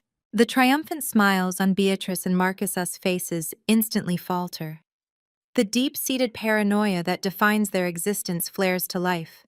They recognize the sound of someone who holds an unbeatable hand. "You really are a remarkable piece of work, Beatrice," I say, my voice steady and smooth. "You spent thousands of dollars paying elite lawyers to review a stolen document, but you made one catastrophic error. The document you stole from Marcus U.S. safe was a draft. It was a preliminary mock-up printed 3 weeks before our wedding." Beatrice freezes her hand, hovering over Marcus's shoulder. The color drains from her cheeks, leaving her looking haggard and old. I reach into my leather tote bag and pull out a thick, heavy envelope sealed with red wax and stamped with the insignia of my grandfather, U.S. legendary law firm. I break the seal with my thumb and pull out a bound stack of crisp, watermarked legal paper. "The official prenuptial agreement, the one actually filed and recorded with the county clerk, is entirely different," I explain, taking a slow, deliberate step toward them. Marcus would know that if he had bothered to read it. But Marcus was severely hungover the morning of the signing. He was desperate to get to a golf game with Chad. He sat in my lawyer U.S. office tapping his foot and simply signed his name exactly where the neon sticky notes told him to sign. He never read a single paragraph of the final draft. Marcus's eyes widen in terror. He tries to take a step forward, but his legs tremble violently. "What did you make me sign, Nia?" he demands, his voice cracking with sudden panic. I made you sign a document that contained a highly specific, incredibly unforgiving lifestyle and morality clause, I say, tapping the thick legal packet against my open palm. A standard infidelity clause was not quite enough protection for my grandmother us assets. The clause explicitly states that any proven instance of marital misconduct, financial deception, or infidelity completely and permanently negates any claim to spousal support division of premarital assets and specifically shields any and all future inheritance. I gesture casually down to the glossy photographs still scattered across the gravel. The photos of Marcus holding hands with Chad's blonde executive assistant. The photos of them slipping into the discreet downtown hotel. With this undeniable time-stamped photographic proof of your prolonged affair, that equitable distribution law you are banking on evaporates completely, I declare, my voice ringing with finality. You do not get the Aspen house. You do not get a single dime of the $10 million. You get absolutely nothing. And because of the penalty stipulations written into that very same clause, you are now legally responsible for 100% of my attorney fees, should you foolishly decide to contest the divorce in court. You are financially neutered, Marcus. I toss the heavy-bound legal document. It hits the gravel with a heavy thud, landing directly on top of the photograph of Marcus and Jessica kissing. I watch Marcus scramble to process the absolute destruction of his grand legal strategy. He stares at the thick, bound prenup lying on the gravel, his bruised face twitching with denial. Beside him, Beatrice is shaking her head, refusing to accept that her expensive lawyers were outmaneuvered by a simple decoy document. She opens her mouth to argue, to claim that marital assets are still marital assets, regardless of what a piece of paper says. I do not give her the chance to speak. I reach into my leather tote bag one final time. My fingers wrap around a thick envelope sealed with the official crest of the state probate court. I pull it out and hold it up, allowing the harsh security lights to illuminate the heavy cream-colored parchment. This is the official, certified copy of Big Mama Josephine, U.S. Last Will and Testament. I announce, my voice carrying the steady, undeniable weight of absolute victory. You see, Beatrice, my grandmother was not a fool. She did not build a generational empire by trusting people with weak handshakes and fake smiles. She built her fortune by seeing people exactly for who they were. And she saw right through your cheap country club facade the very first time she met you at our rehearsal dinner. Beatrice stiffens her eyes, locking onto the document. The aristocratic superiority she has clung to all night begins to dissolve, replaced by a creeping cold dread. Josephine knew your family was rotting from the inside out. I continue, taking a slow, deliberate step toward my mother-in-law. She knew you were drowning in debt, keeping up appearances. She knew Marcus was weak, entitled, and entirely dependent on your toxic approval. And she knew that the second I received my inheritance, you would try to sink your greedy claws into it. So she built a fortress around my assets. She installed a financial poison pill so toxic that it would choke anyone who tried to swallow it. I unfold the heavy parchment, the crisp sound cutting through the humid night air. Let me read you the exact legal phrasing, Beatrice. I want you to understand exactly how thoroughly you have been outplayed. I clear my throat, projecting my voice so every single word rings out across the manicured lawn. In the event of attempted financial coercion, theft, fraud, or hostile marital dissolution initiated by Marcus or any member of his immediate family, a triggering event automatically occurs. Marcus lets out a ragged breath, wiping another smear of blood from his chin. What does that mean? He demands, his voice a pathetic, high-pitched whine. What triggering event? I lower the document and look directly into his terrified eyes. It means that the second you initiated a fraudulent wire transfer, the second you tried to steal from me every single asset left to my name, automatically changed status. The entire $10 million in liquid cash. The massive, sprawling ski estate in Aspen. All of it. It was instantly and irrevocably transferred out of my personal name. Beatrice lets out a sharp gasp, her hand flying to her chest. Transferred where? She croaks, her face entirely devoid of color. Transferred directly into the Josephine Heritage Charitable Foundation. I declare, a wide, radiant smile breaking across my face. A fully incorporated non-profit organization dedicated to funding higher education for underprivileged women. The money is locked in an ironclad trust. The Aspen estate is now corporate property used exclusively for charity retreats. I do not own it, Marcus. I am simply the named managing director of the foundation. I draw a massive, untamperable executive salary for the rest of my natural life. But the assets themselves cease to be my personal property the second you attempt to claim them. The silence that descends on the porch is absolute and profound. It is the sound of total financial annihilation. In other words, Marcus, I say, leaning forward slightly, letting the reality of his complete destruction wash over him. You cannot divorce me and demand half of a non-profit organization. You cannot take an equitable distribution of a charity. The family court has zero jurisdiction over a corporate entity. The inheritance is entirely out of your reach. The loopholes are closed. The money is gone. Marcus drops to his knees on the sharp gravel. He does not even try to catch himself. His hands fall limply to his sides. The smug, defiant smirk he wore just moments ago has been completely wiped away, leaving behind the face of a broken, empty man. He stares at the ground, his mouth opening and closing soundlessly, unable to comprehend the magnitude of his failure. He traded his marriage, his career, and his freedom for a massive payday that never actually existed. Beatrice sways on her expensive heels, looking as if the ground beneath her has suddenly turned to liquid. Her knees buckle and she collapses against the brick pillar of her precious suburban mansion. The pristine image she fought so hard to protect is completely shattered. She has no money. Her son is facing severe federal fraud charges. Her son-in-law is about to be investigated by the IRS. Her daughter is screaming hysterically by the porch. The generational wealth she thought she had secured has vanished into thin air, leaving her with nothing but debts and disgrace. You get absolutely nothing, I say, looking down at the four of them, my voice echoing with cold finality. You conspired against me. You tried to ruin my life and steal my future, and in the end you are left completely empty-handed.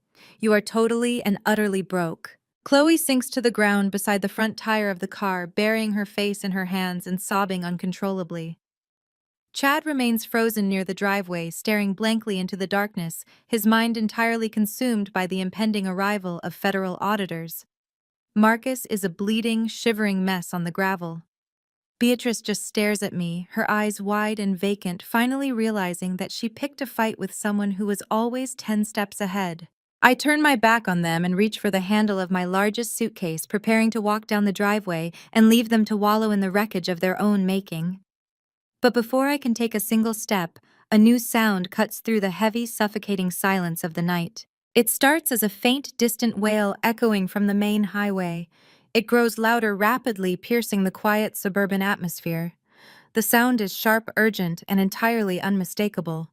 The wailing multiplies, layering over itself as multiple vehicles accelerate toward our exact location. Chad snaps out of his paralyzed daze, his head whipping toward the entrance of the affluent neighborhood. Marcus freezes on the gravel, his bloodshot eyes going wide with fresh terror. Beatrice presses her back against the brick pillar, her entire body shaking. The wailing grows deafening, bouncing off the manicured houses and echoing down the long, winding street. The sound tears through the neighborhood, ripping apart the quiet, wealthy facade. Suddenly, the dark shadows of the massive oak trees at the end of the block are illuminated by rapid flashing bursts of stark red and brilliant blue light. The sirens are not passing by. They are turning directly onto the street.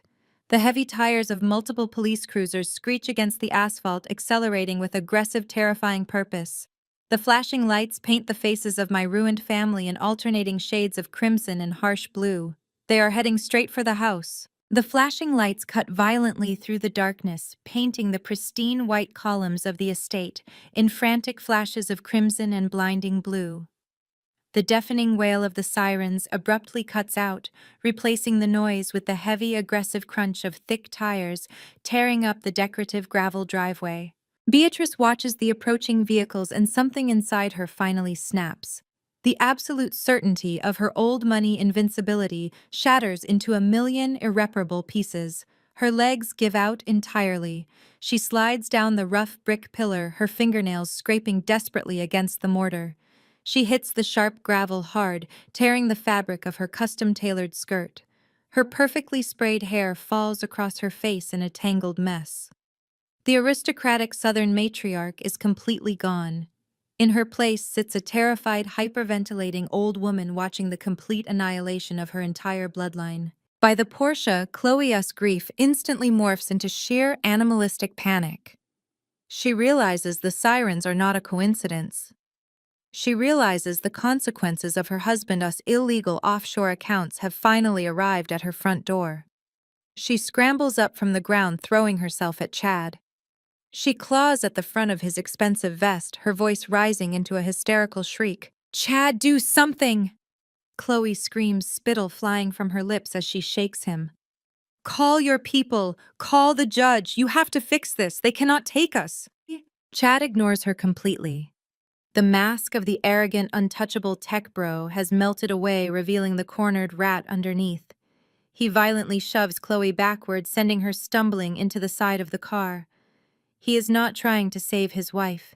He is entirely consumed by self-preservation. He is frantically stabbing at his phone screen, his hands shaking so violently he keeps dropping the device. He holds it up to his ear, pacing wildly, looking frantically toward the dark tree line at the edge of the property, calculating if he has enough time to sprint into the woods and disappear. "Pick up the phone," Chad hisses into the receiver, his eyes darting back and forth. "Pick up the damn phone. I need the jet prepped. I need you to wire the emergency funds right now, but it is far too late to run." These are not local neighborhood patrol cruisers responding to a domestic disturbance. 3 massive matte black SUVs barrel up the long driveway. They do not park politely. They swerve aggressively, cutting off all possible exit routes and completely boxing in Chad's Porsche. The heavy armored doors fly open in perfect unison. The men and women stepping out of the vehicles are not wearing standard police uniforms. They are wearing dark tactical gear and dark windbreakers with bold yellow letters plastered across their backs. FBI. They move with terrifying practiced efficiency. 2 agents immediately flank the driveway, cutting off Chad's path to the woods. Chad freezes his phone, slipping from his sweaty grip and clattering onto the pavement. He slowly raises his hands, his chest heaving, his face drained of all blood. A tall, broad-shouldered lead agent marches directly up the center of the driveway. He bypasses Chloe, who is sobbing hysterically against the car tire. He ignores Marcus, who is still curled on the ground, clutching his bleeding face. He stops right in the middle of the carnage, radiating absolute authority. Chad attempts one final pathetic display of power. He drops his hands slightly, trying to summon his usual arrogant bluster. "Listen to me," Chad stammers, his voice trembling. "You are making a massive mistake. I play golf with the district attorney. You have no idea who you are dealing with. I demand you call my legal team before you take another step on my property." The lead agent does not even blink. He completely ignores Chad's hollow threats. He reaches into the inside pocket of his tactical jacket and pulls out a thick folded stack of official documents. He snaps the papers open, the sound sharp and definitive in the tense night air. Marcus and Chad, the lead agent, announces, his voice booming over Chloe's relentless sobbing. "You are both under arrest for suspicion of complex federal wire fraud and systemic tax evasion. You have the right to remain silent. Anything you say can and will be used against you in a court of law." 2 agents immediately step forward, hauling a limp, bleeding Marcus off the gravel and snapping heavy steel handcuffs around his wrists. 2 more agents aggressively spin Chad around, slamming him against the hood of his own Porsche and securing his arms behind his back. The lead agent lowers the first warrant and pulls out a second sheet of paper. He slowly turns his gaze away from the 2 men and looks directly down at Beatrice, who is still trembling on the ground by the brick pillar. And Beatrice, the agent, says, his tone devoid of any sympathy, "We are going to need you to step into the vehicle right now. You are being brought into federal custody for immediate questioning regarding the felony bribery of a state notary public." The cold metal of the handcuffs clicking around Beatrice's thin wrists echoes louder than the dying sirens. Her knees buckle immediately. The 2 federal agents catch her by her arms, hauling her upright with practiced indifference. The monogrammed silk handkerchief she used to wipe her son's blood flutters from her trembling fingers, landing in a dark puddle of motor oil and gravel on the driveway. Porch lights begin to flick on across the exclusive cul-de-sac like a synchronized theatrical display. Heavy oak doors swing open. The wealthy neighbors, the very people Beatrice has spent 3 decades trying to impress, dominate, and socially terrorize, step out onto their immaculate front lawns. Men in silk robes and women in velvet slippers gather at the edges of their property lines. The soft glow of smartphone screens illuminates the darkness as cameras are raised high, capturing every single humiliating second of the matriarch's spectacular downfall. This is the exact nightmare Beatrice has spent her entire life running from. The absolute destruction of her pristine, aristocratic facade. She sees the glowing lenses of the cameras pointing directly at her ruined designer skirt and her handcuffed wrists. The sheer horror of her complete social annihilation finally overrides her vicious pride. She twists wildly against the agent's unyielding grip and locks her eyes onto me. The toxic venom she spewed all evening is entirely gone, replaced by a pathetic, desperate terror. "Nia, please." Beatrice begs, her voice breaking into a high-pitched wail. Tears spill over her eyelashes, carving jagged dark lines through her expensive foundation. "Tell them to stop. We are family, Nia. We are family. You have the trust fund. Call your grandfather, us firm. Pay their bail. Pay whatever they want. You have to save us." I do not rush to her side. I slowly walk down the porch steps, my heels crunching rhythmically against the gravel, until I am standing just inches away from her tear-stained face. I look at her shaking frame and feel absolutely nothing but a profound, icy calm. "Family?" I ask, my voice dropping to a low, steady register that cuts perfectly through the chaotic noise of the police radios. 10 minutes ago, you called me a liability. You told me my entire bloodline was a joke. You specifically ordered me to pack my bags and go back to whatever slum you thought I crawled out of. I tilt my head, offering her a bright, blindingly radiant smile. "I am simply following your explicit instructions, Beatrice. I am leaving. As for you, I sincerely hope your federal holding cell matches your aristocratic standards. Good luck finding a country club behind bars." Beatrice lets out a guttural, devastating sob, slumping entirely against the agents as they drag her toward the back of the waiting SUV. Marcus is already in the back of another cruiser, crying loudly into the plexiglass divider, his ruined face pressed against the window. The focus of the chaos violently shifts toward the driveway. Chad is not going down quietly.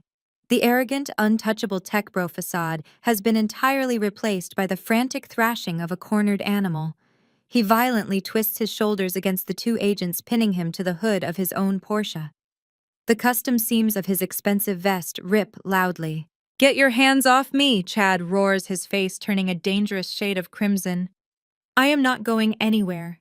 You have absolutely zero proof of any offshore activity. My servers are heavily encrypted on foreign soil. You have no jurisdiction here. I will sue this entire department into bankruptcy." He thrashes his head around, desperately scanning the dark tree line and the flashing lights, as if expecting his mistress to emerge from the shadows with a magical solution. His sense of entitlement is so deeply ingrained that he genuinely believes he can order his way out of a federal indictment. "Jessica," Chad screams, his voice cracking with pure manic panic. "Jessica, initiate the White Protocol. Call the Cayman proxy. Burn the hidden ledgers. Jessica, where are you?" The lead FBI agent finishes securing the heavy plastic zip ties around Chad's wrists, pulling them painfully tight. He steps back casually, adjusting the collar of his tactical jacket. He looks down at the flailing millionaire executive with an expression of absolute utter boredom. "You can stop yelling for your assistant, Chad." The agent states, his voice projecting clearly over the flashing lights and the sobbing women. "Jessica is not coming to save you." Chad freezes his chest, heaving, his eyes darting frantically to the agent's face. In fact, the agent continues casually pulling a small digital recorder from his pocket. "Your assistant walked directly into our downtown field office at 6 o'clock this morning. She brought a very large box with her. She handed over every single encrypted hard drive, the master passwords to your hidden ledgers, and the exact routing numbers for your offshore shell companies. The blood drains so rapidly from Chada's face that he looks like a corpse. His mouth opens, but his vocal cords completely refuse to work. She gave us everything, Chad, the agent says, delivering the final fatal blow with pinpoint precision.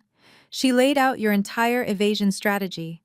She sold out your operation and handed us your brother-in-law on a silver platter.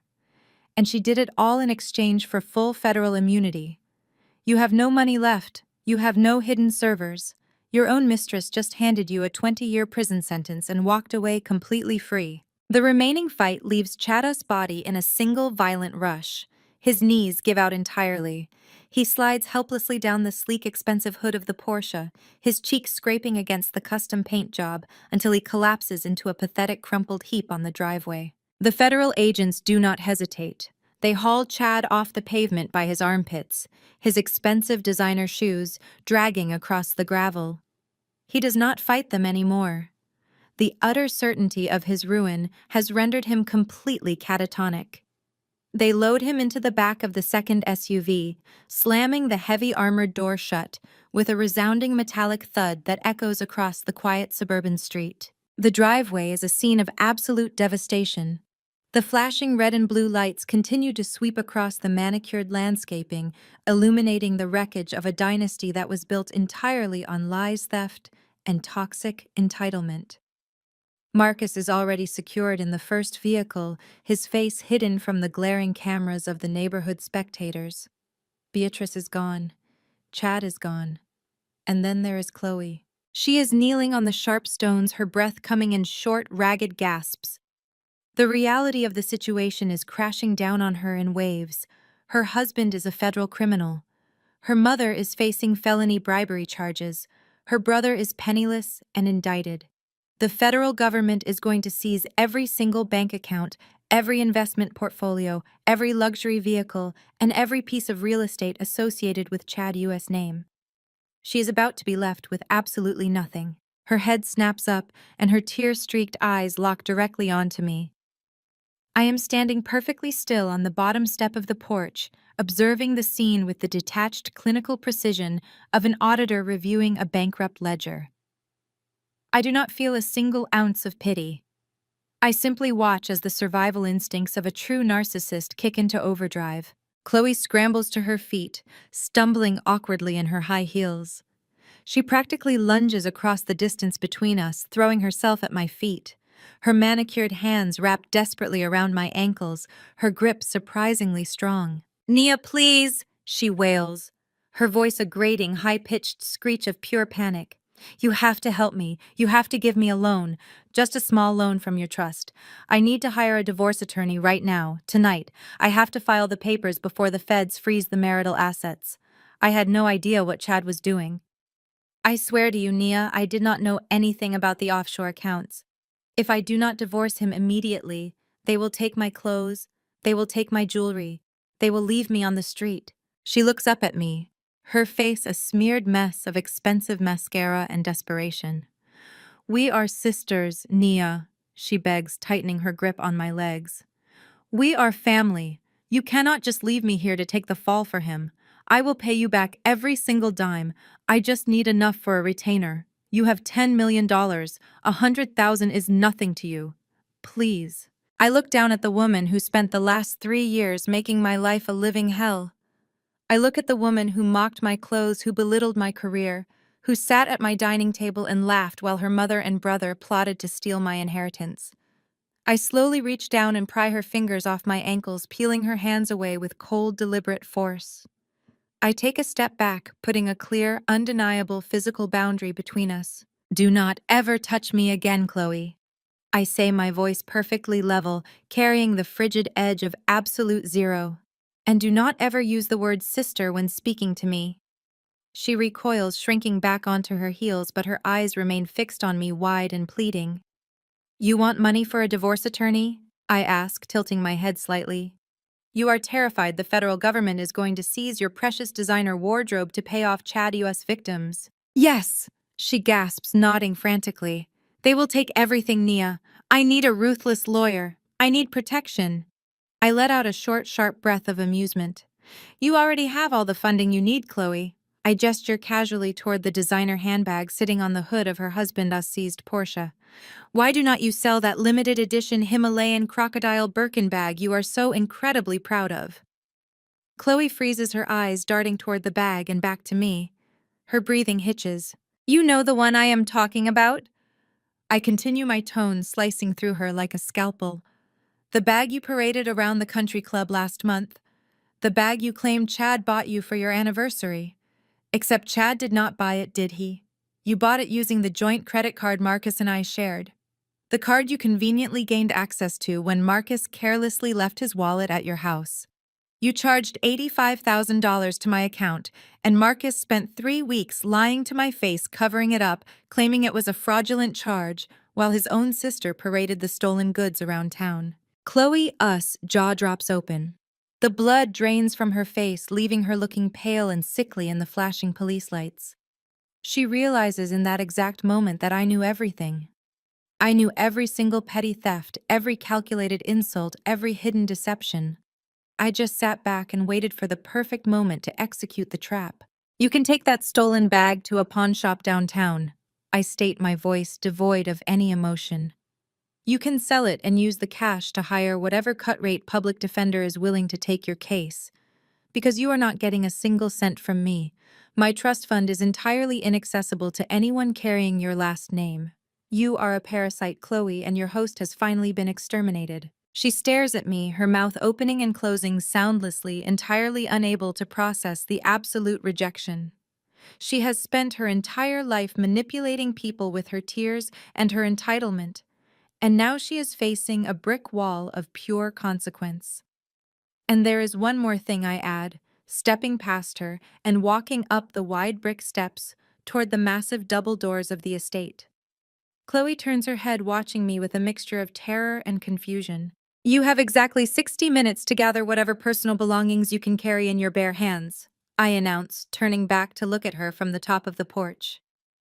Because this house, the estate your mother so graciously hosted this little intervention in, was legally transferred into my charitable trust yesterday afternoon.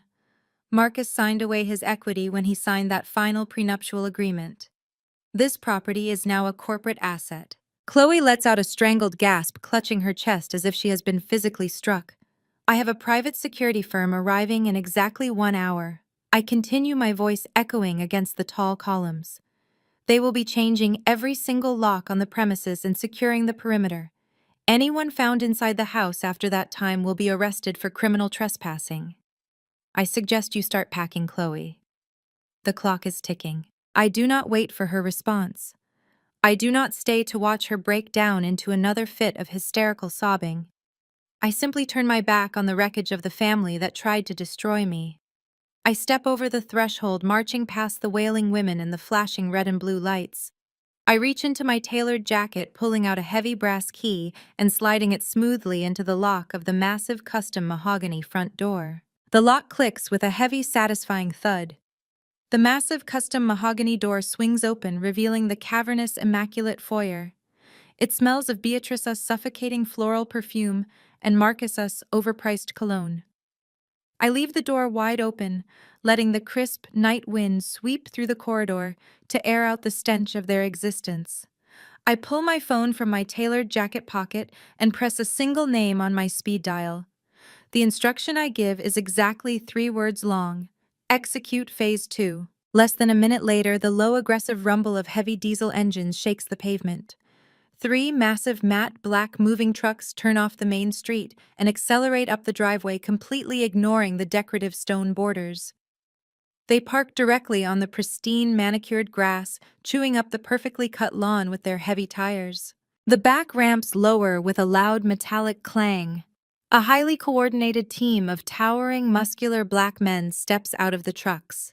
They are dressed in sleek, tactical black uniforms, with my foundation U.S. corporate crest embroidered on the chest. They do not look like standard movers.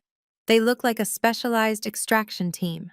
They move with absolute military precision, completely bypassing the chaotic scene of the FBI arrests and marching directly up the porch steps into my house. The foreman, a broad-shouldered man with sharp, observant eyes and a heavy clipboard, stops right in front of me.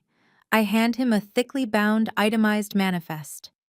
Everything highlighted in red belongs to the former occupants. I instruct, my voice echoing clearly through the high ceilings of the grand estate. Clear it all out. Do not use boxes. Do not use bubble wrap. Put every single piece of it on the front lawn. The foreman gives a sharp nod and whistles to his crew. They swarm the house with breathtaking speed and absolute ruthlessness. I stand in the center of the foyer and watch the systematic dismantling of Beatrice and Marcus, as carefully curated illusion of wealth. The crew grabs Beatrice as faux antique vases from the hallway pedestals, marching them outside and dumping them unceremoniously onto the damp grass. They drag Marcus as garish velvet wingback chairs across the imported rugs, shoving them out the front door. They haul out the massive, ridiculous oil portrait of Beatrice that hung over the main staircase, treating it like a piece of cheap plywood and tossing it face down onto a patch of dirt. The pristine front lawn rapidly transforms into a chaotic graveyard of country club vanity. Designer coats, imported Italian leather shoes, and silk pillows rain down from the front balcony as the movers clear out the master bedroom. Marcus U.S. custom golf clubs are dumped into a tangled heap of metal and leather, clattering loudly against the brick walkway. The sheer volume of their fake, ostentatious possessions creates a mountain of garbage directly in front of the flashing red and blue police lights. Chloe watches from the driveway, her hands clamped over her mouth in sheer horror. She sees a stack of Marcus U.S. expensive tailored suits land in a muddy puddle of motor oil near the FBI vehicles.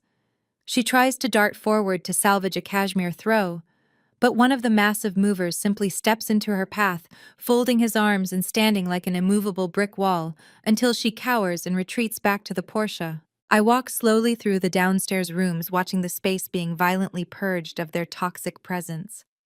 Every single item removed feels like a literal physical weight lifting off my chest.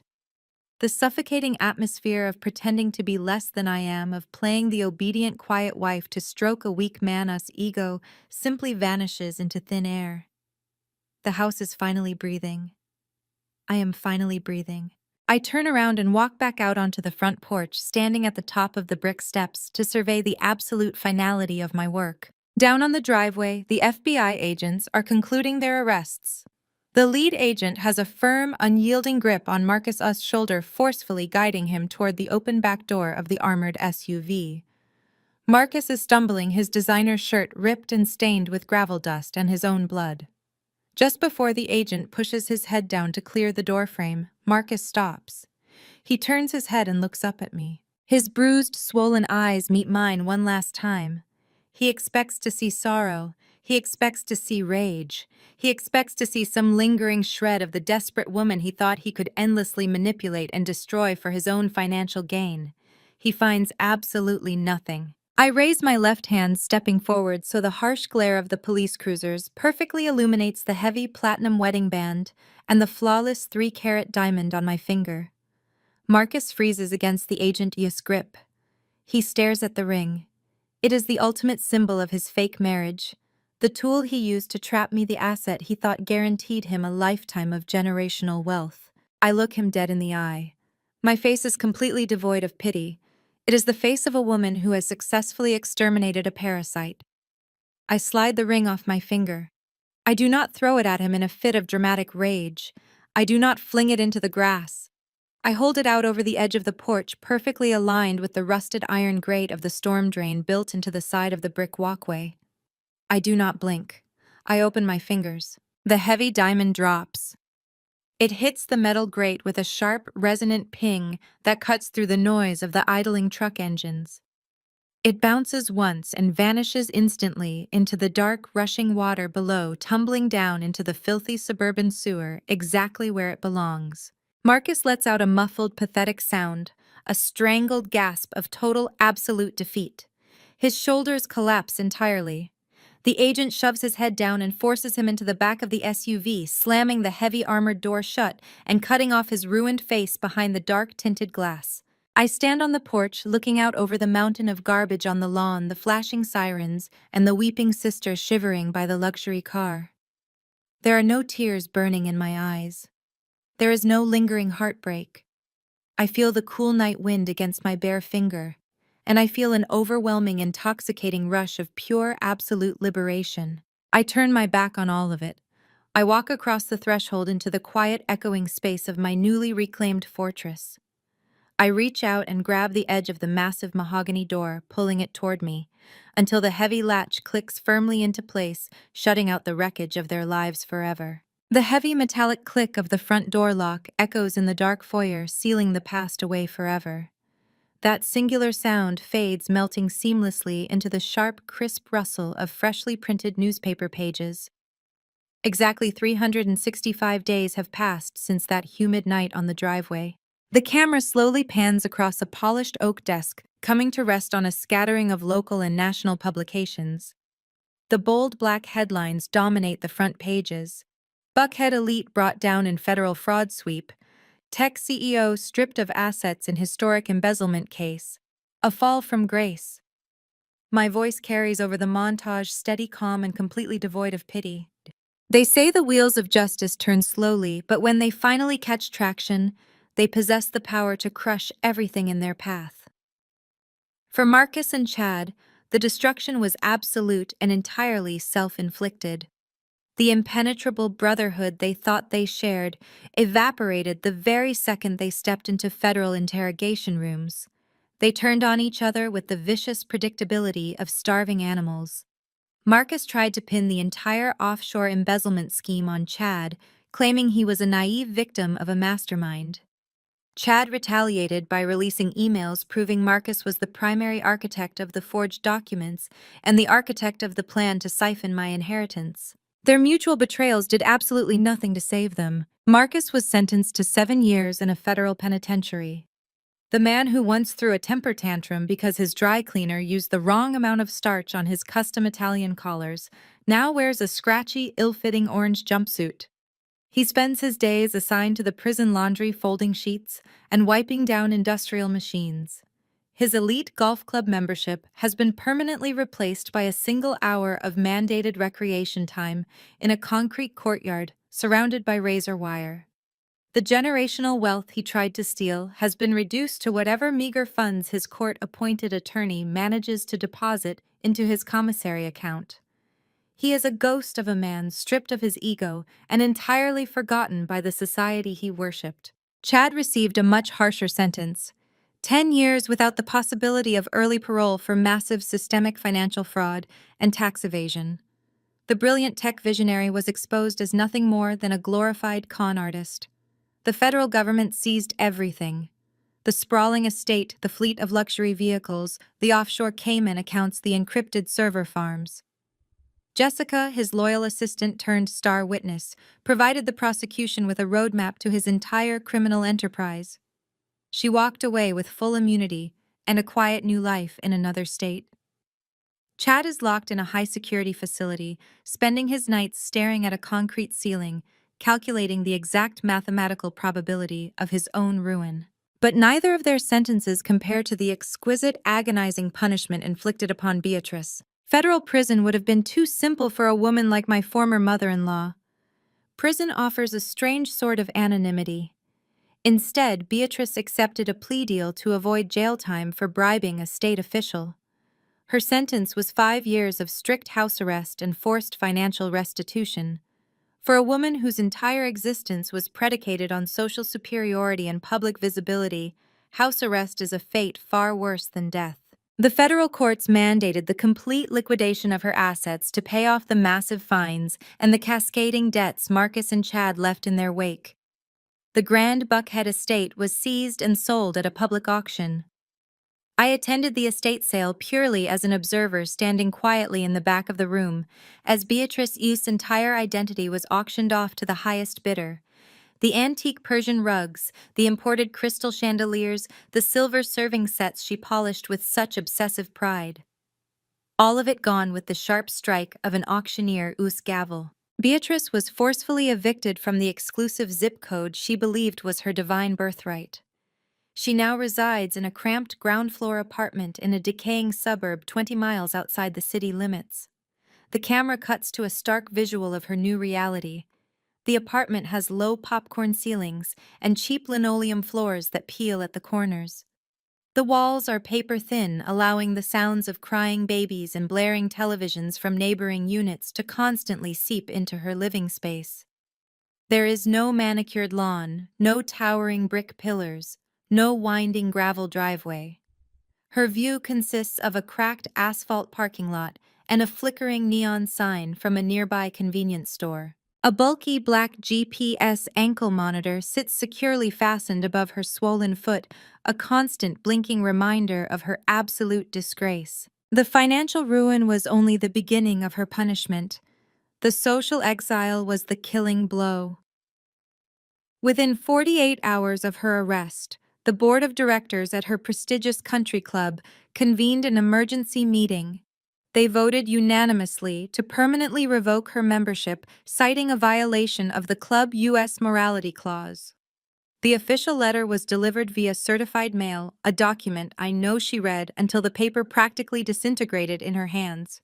The women she spent 3 decades gossiping with, the very same women she conspired with at high tea and charity galas, dropped her with ruthless efficiency. In the rare instances she is granted permission to leave her apartment for approved medical appointments or grocery runs, she is treated like a contagious disease. Former friends cross the street the moment they see her shuffling toward them. They avert their eyes in the produce aisle, whispering behind their hands and shaking their heads in mock sympathy. She has become the ultimate cautionary tale for the old money elite. A laughingstock, a punchline traded over expensive cocktails. She sits alone in her cramped, humid apartment surrounded by cheap particle board furniture, staring at the blinking light of her ankle monitor. The aristocratic queen of Buckhead has been reduced to a pathetic, forgotten old woman trapped in a prison of her own making. Chloe fared no better. Stripped of Chad Yu's stolen wealth and completely unemployable due to her absolute lack of practical skills, she was forced to seek employment to survive. The woman who once mocked my ambition now works the cosmetic counter at a department store she used to patronize. She spends her days standing on her feet for 9 hours, forcing a polite smile as she applies foundation to the faces of women she used to invite to her dinner parties. Her prized Birkin bag was indeed seized by federal auditors to pay for her divorce attorney, just as I predicted. The camera smoothly transitions away from the grim realities of their downfalls, moving into a bright, sunlit office. The space is warm and inviting, filled with lush green plants, vibrant artwork, and the quiet hum of productive, focused energy. I sit behind a sleek, modern desk, reviewing a stack of grant applications for the Josephine Heritage Charitable Foundation. The past year has been a period of profound, brilliant growth. The foundation is thriving beyond my wildest expectations. The massive ski estate in Aspen is no longer a monument to empty vanity. Last month, we hosted our 3rd successful leadership retreat, flying in 40 underprivileged young women from across the country for a week of mentorship, career training, and empowerment. The $10 million my grandmother left me is safely locked in the ironclad trust, generating sustainable revenue that is actively changing lives. I am not simply managing an inheritance, I am building a legacy. Big Mama Josephine knew exactly what she was doing when she drafted that morality clause. She knew that wealth is not just about the accumulation of capital. True generational wealth is about intelligence, resilience, and the unyielding strength to protect what is rightfully yours. She handed me a sword disguised as a legal document, and I used it to sever the dead weight that was dragging me down. I signed the final approval on a comprehensive scholarship grant, setting the pen down with a satisfying click. I look out the wide window of my office, watching the city move and breathe under the bright afternoon sun. There is no fear left in my chest. There is no lingering shadow of the family that tried to break me. They underestimated my quiet nature, mistaking my patience for weakness. They believed their loud, arrogant entitlement would easily overpower my resolve. They played a desperate, reckless game for a prize they never truly understood. I did not just beat them at their own game. I dismantled the entire board. I stand up from my desk, smoothing the front of my tailored blazer. I walk out of the office, stepping into the bright hallway of a future I secured with my own 2 hands. The story of Marcus, Beatrice, Chad, and Chloe is over, permanently closed and archived in the dusty cabinets of federal courts and local gossip. My story, however, is just beginning. The warm sunlight filtering through my office window slowly dissolves, replaced by the blinding, brilliant reflection of winter sun against pure white snow. The air is crisp and biting, carrying the scent of pine and burning firewood. The camera pushes through a pair of heavy glass doors, gliding smoothly backward on a Steadicam. It circles me in a wide, continuous tracking shot. I am no longer standing on a hostile gravel driveway in suburban Atlanta. I am standing on the expansive cedar deck of the Aspen estate. The towering peaks of the Colorado Rockies rise majestically in the background, framing the massive log and glass structure that Big Mama Josephine secured for this exact purpose. There are no fake smiles here. There are no country club members clutching their pearls or arrogant men in tailored vests calculating their next fraudulent wire transfer. Instead, the deck is alive with vibrant, genuine energy. I am surrounded by the brilliant, dedicated staff of the Josephine Heritage Charitable Foundation. Inside the great room, through the floor-to-ceiling windows, a group of teenagers is gathered around state-of-the-art soundboards and editing bays. They are disadvantaged Black youth from marginalized neighborhoods, kids who were repeatedly told they would never amount to anything. Now they are holding professional cameras, directing lighting setups, and learning the mechanics of digital media production. We transform the entire first floor of the lodge into a world-class media training center. It provides full scholarships, housing, and elite mentorship. And the best part of this entire endeavor is the funding source. That sprawling brick mansion in Atlanta, the one Beatrice cherished as the ultimate symbol of her Southern aristocracy, was fully liquidated 3 months ago. Once the title was legally cleared and the last of Marcus U.S. ruined suits were hauled to the local landfill, the foundation sold the property to a commercial developer at a massive premium. Every single dollar from that sale was directly injected into this Aspen project. Beatrice U.S. Vanity literally bought the cameras these kids are using to film their documentaries. I pull my thick wool coat tighter against the winter chill, stepping forward as the camera continues its slow, deliberate rotation around me. I look out at the snow-capped mountains and then look directly down the lens. They honestly thought they could push me to the edge. My voiceover begins steady and resonant, carrying the absolute weight of my victory. They thought they could throw me out onto the street simply because I refused to wear their fake aristocratic label. They looked at my quiet demeanor and calculated that I was an easy target. They thought they were dealing with a frightened girl who would simply fold under the pressure of their old money intimidation tactics. I take a slow step toward the edge of the deck, the snowy landscape stretching out infinitely before me. But they made a fatal miscalculation. They did not understand the blood running through my veins. They did not know that the women in my family never sit around waiting for other people to build a house for them. We buy the land ourselves, and we gladly bury anyone arrogant enough to try and take it from us. The camera tightens on my face, capturing the sharp, radiant glow of absolute triumph in my eyes. Never confuse a woman a silence with weakness, I state, my voice dropping into a smooth, razor-sharp whisper. We are never surrendering. We are just taking a moment to completely rearrange the chessboard. A foundation director steps out onto the deck, handing me a steaming crystal mug of spiced mulled wine. The rich aroma of cinnamon and clove mixes with the crisp mountain air. I take the mug, wrapping my fingers around the warm glass. I look back through the windows at the teenagers laughing and learning, building futures that no one can ever steal from them. Then, I turn back to the camera. I raise the glass of mulled wine in a slow, deliberate toast to the absolute perfection of poetic justice. A genuine, brilliant smile breaks across my face.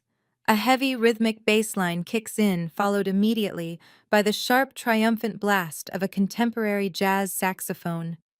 The brassy, energetic music swells, completely filling the cold mountain air.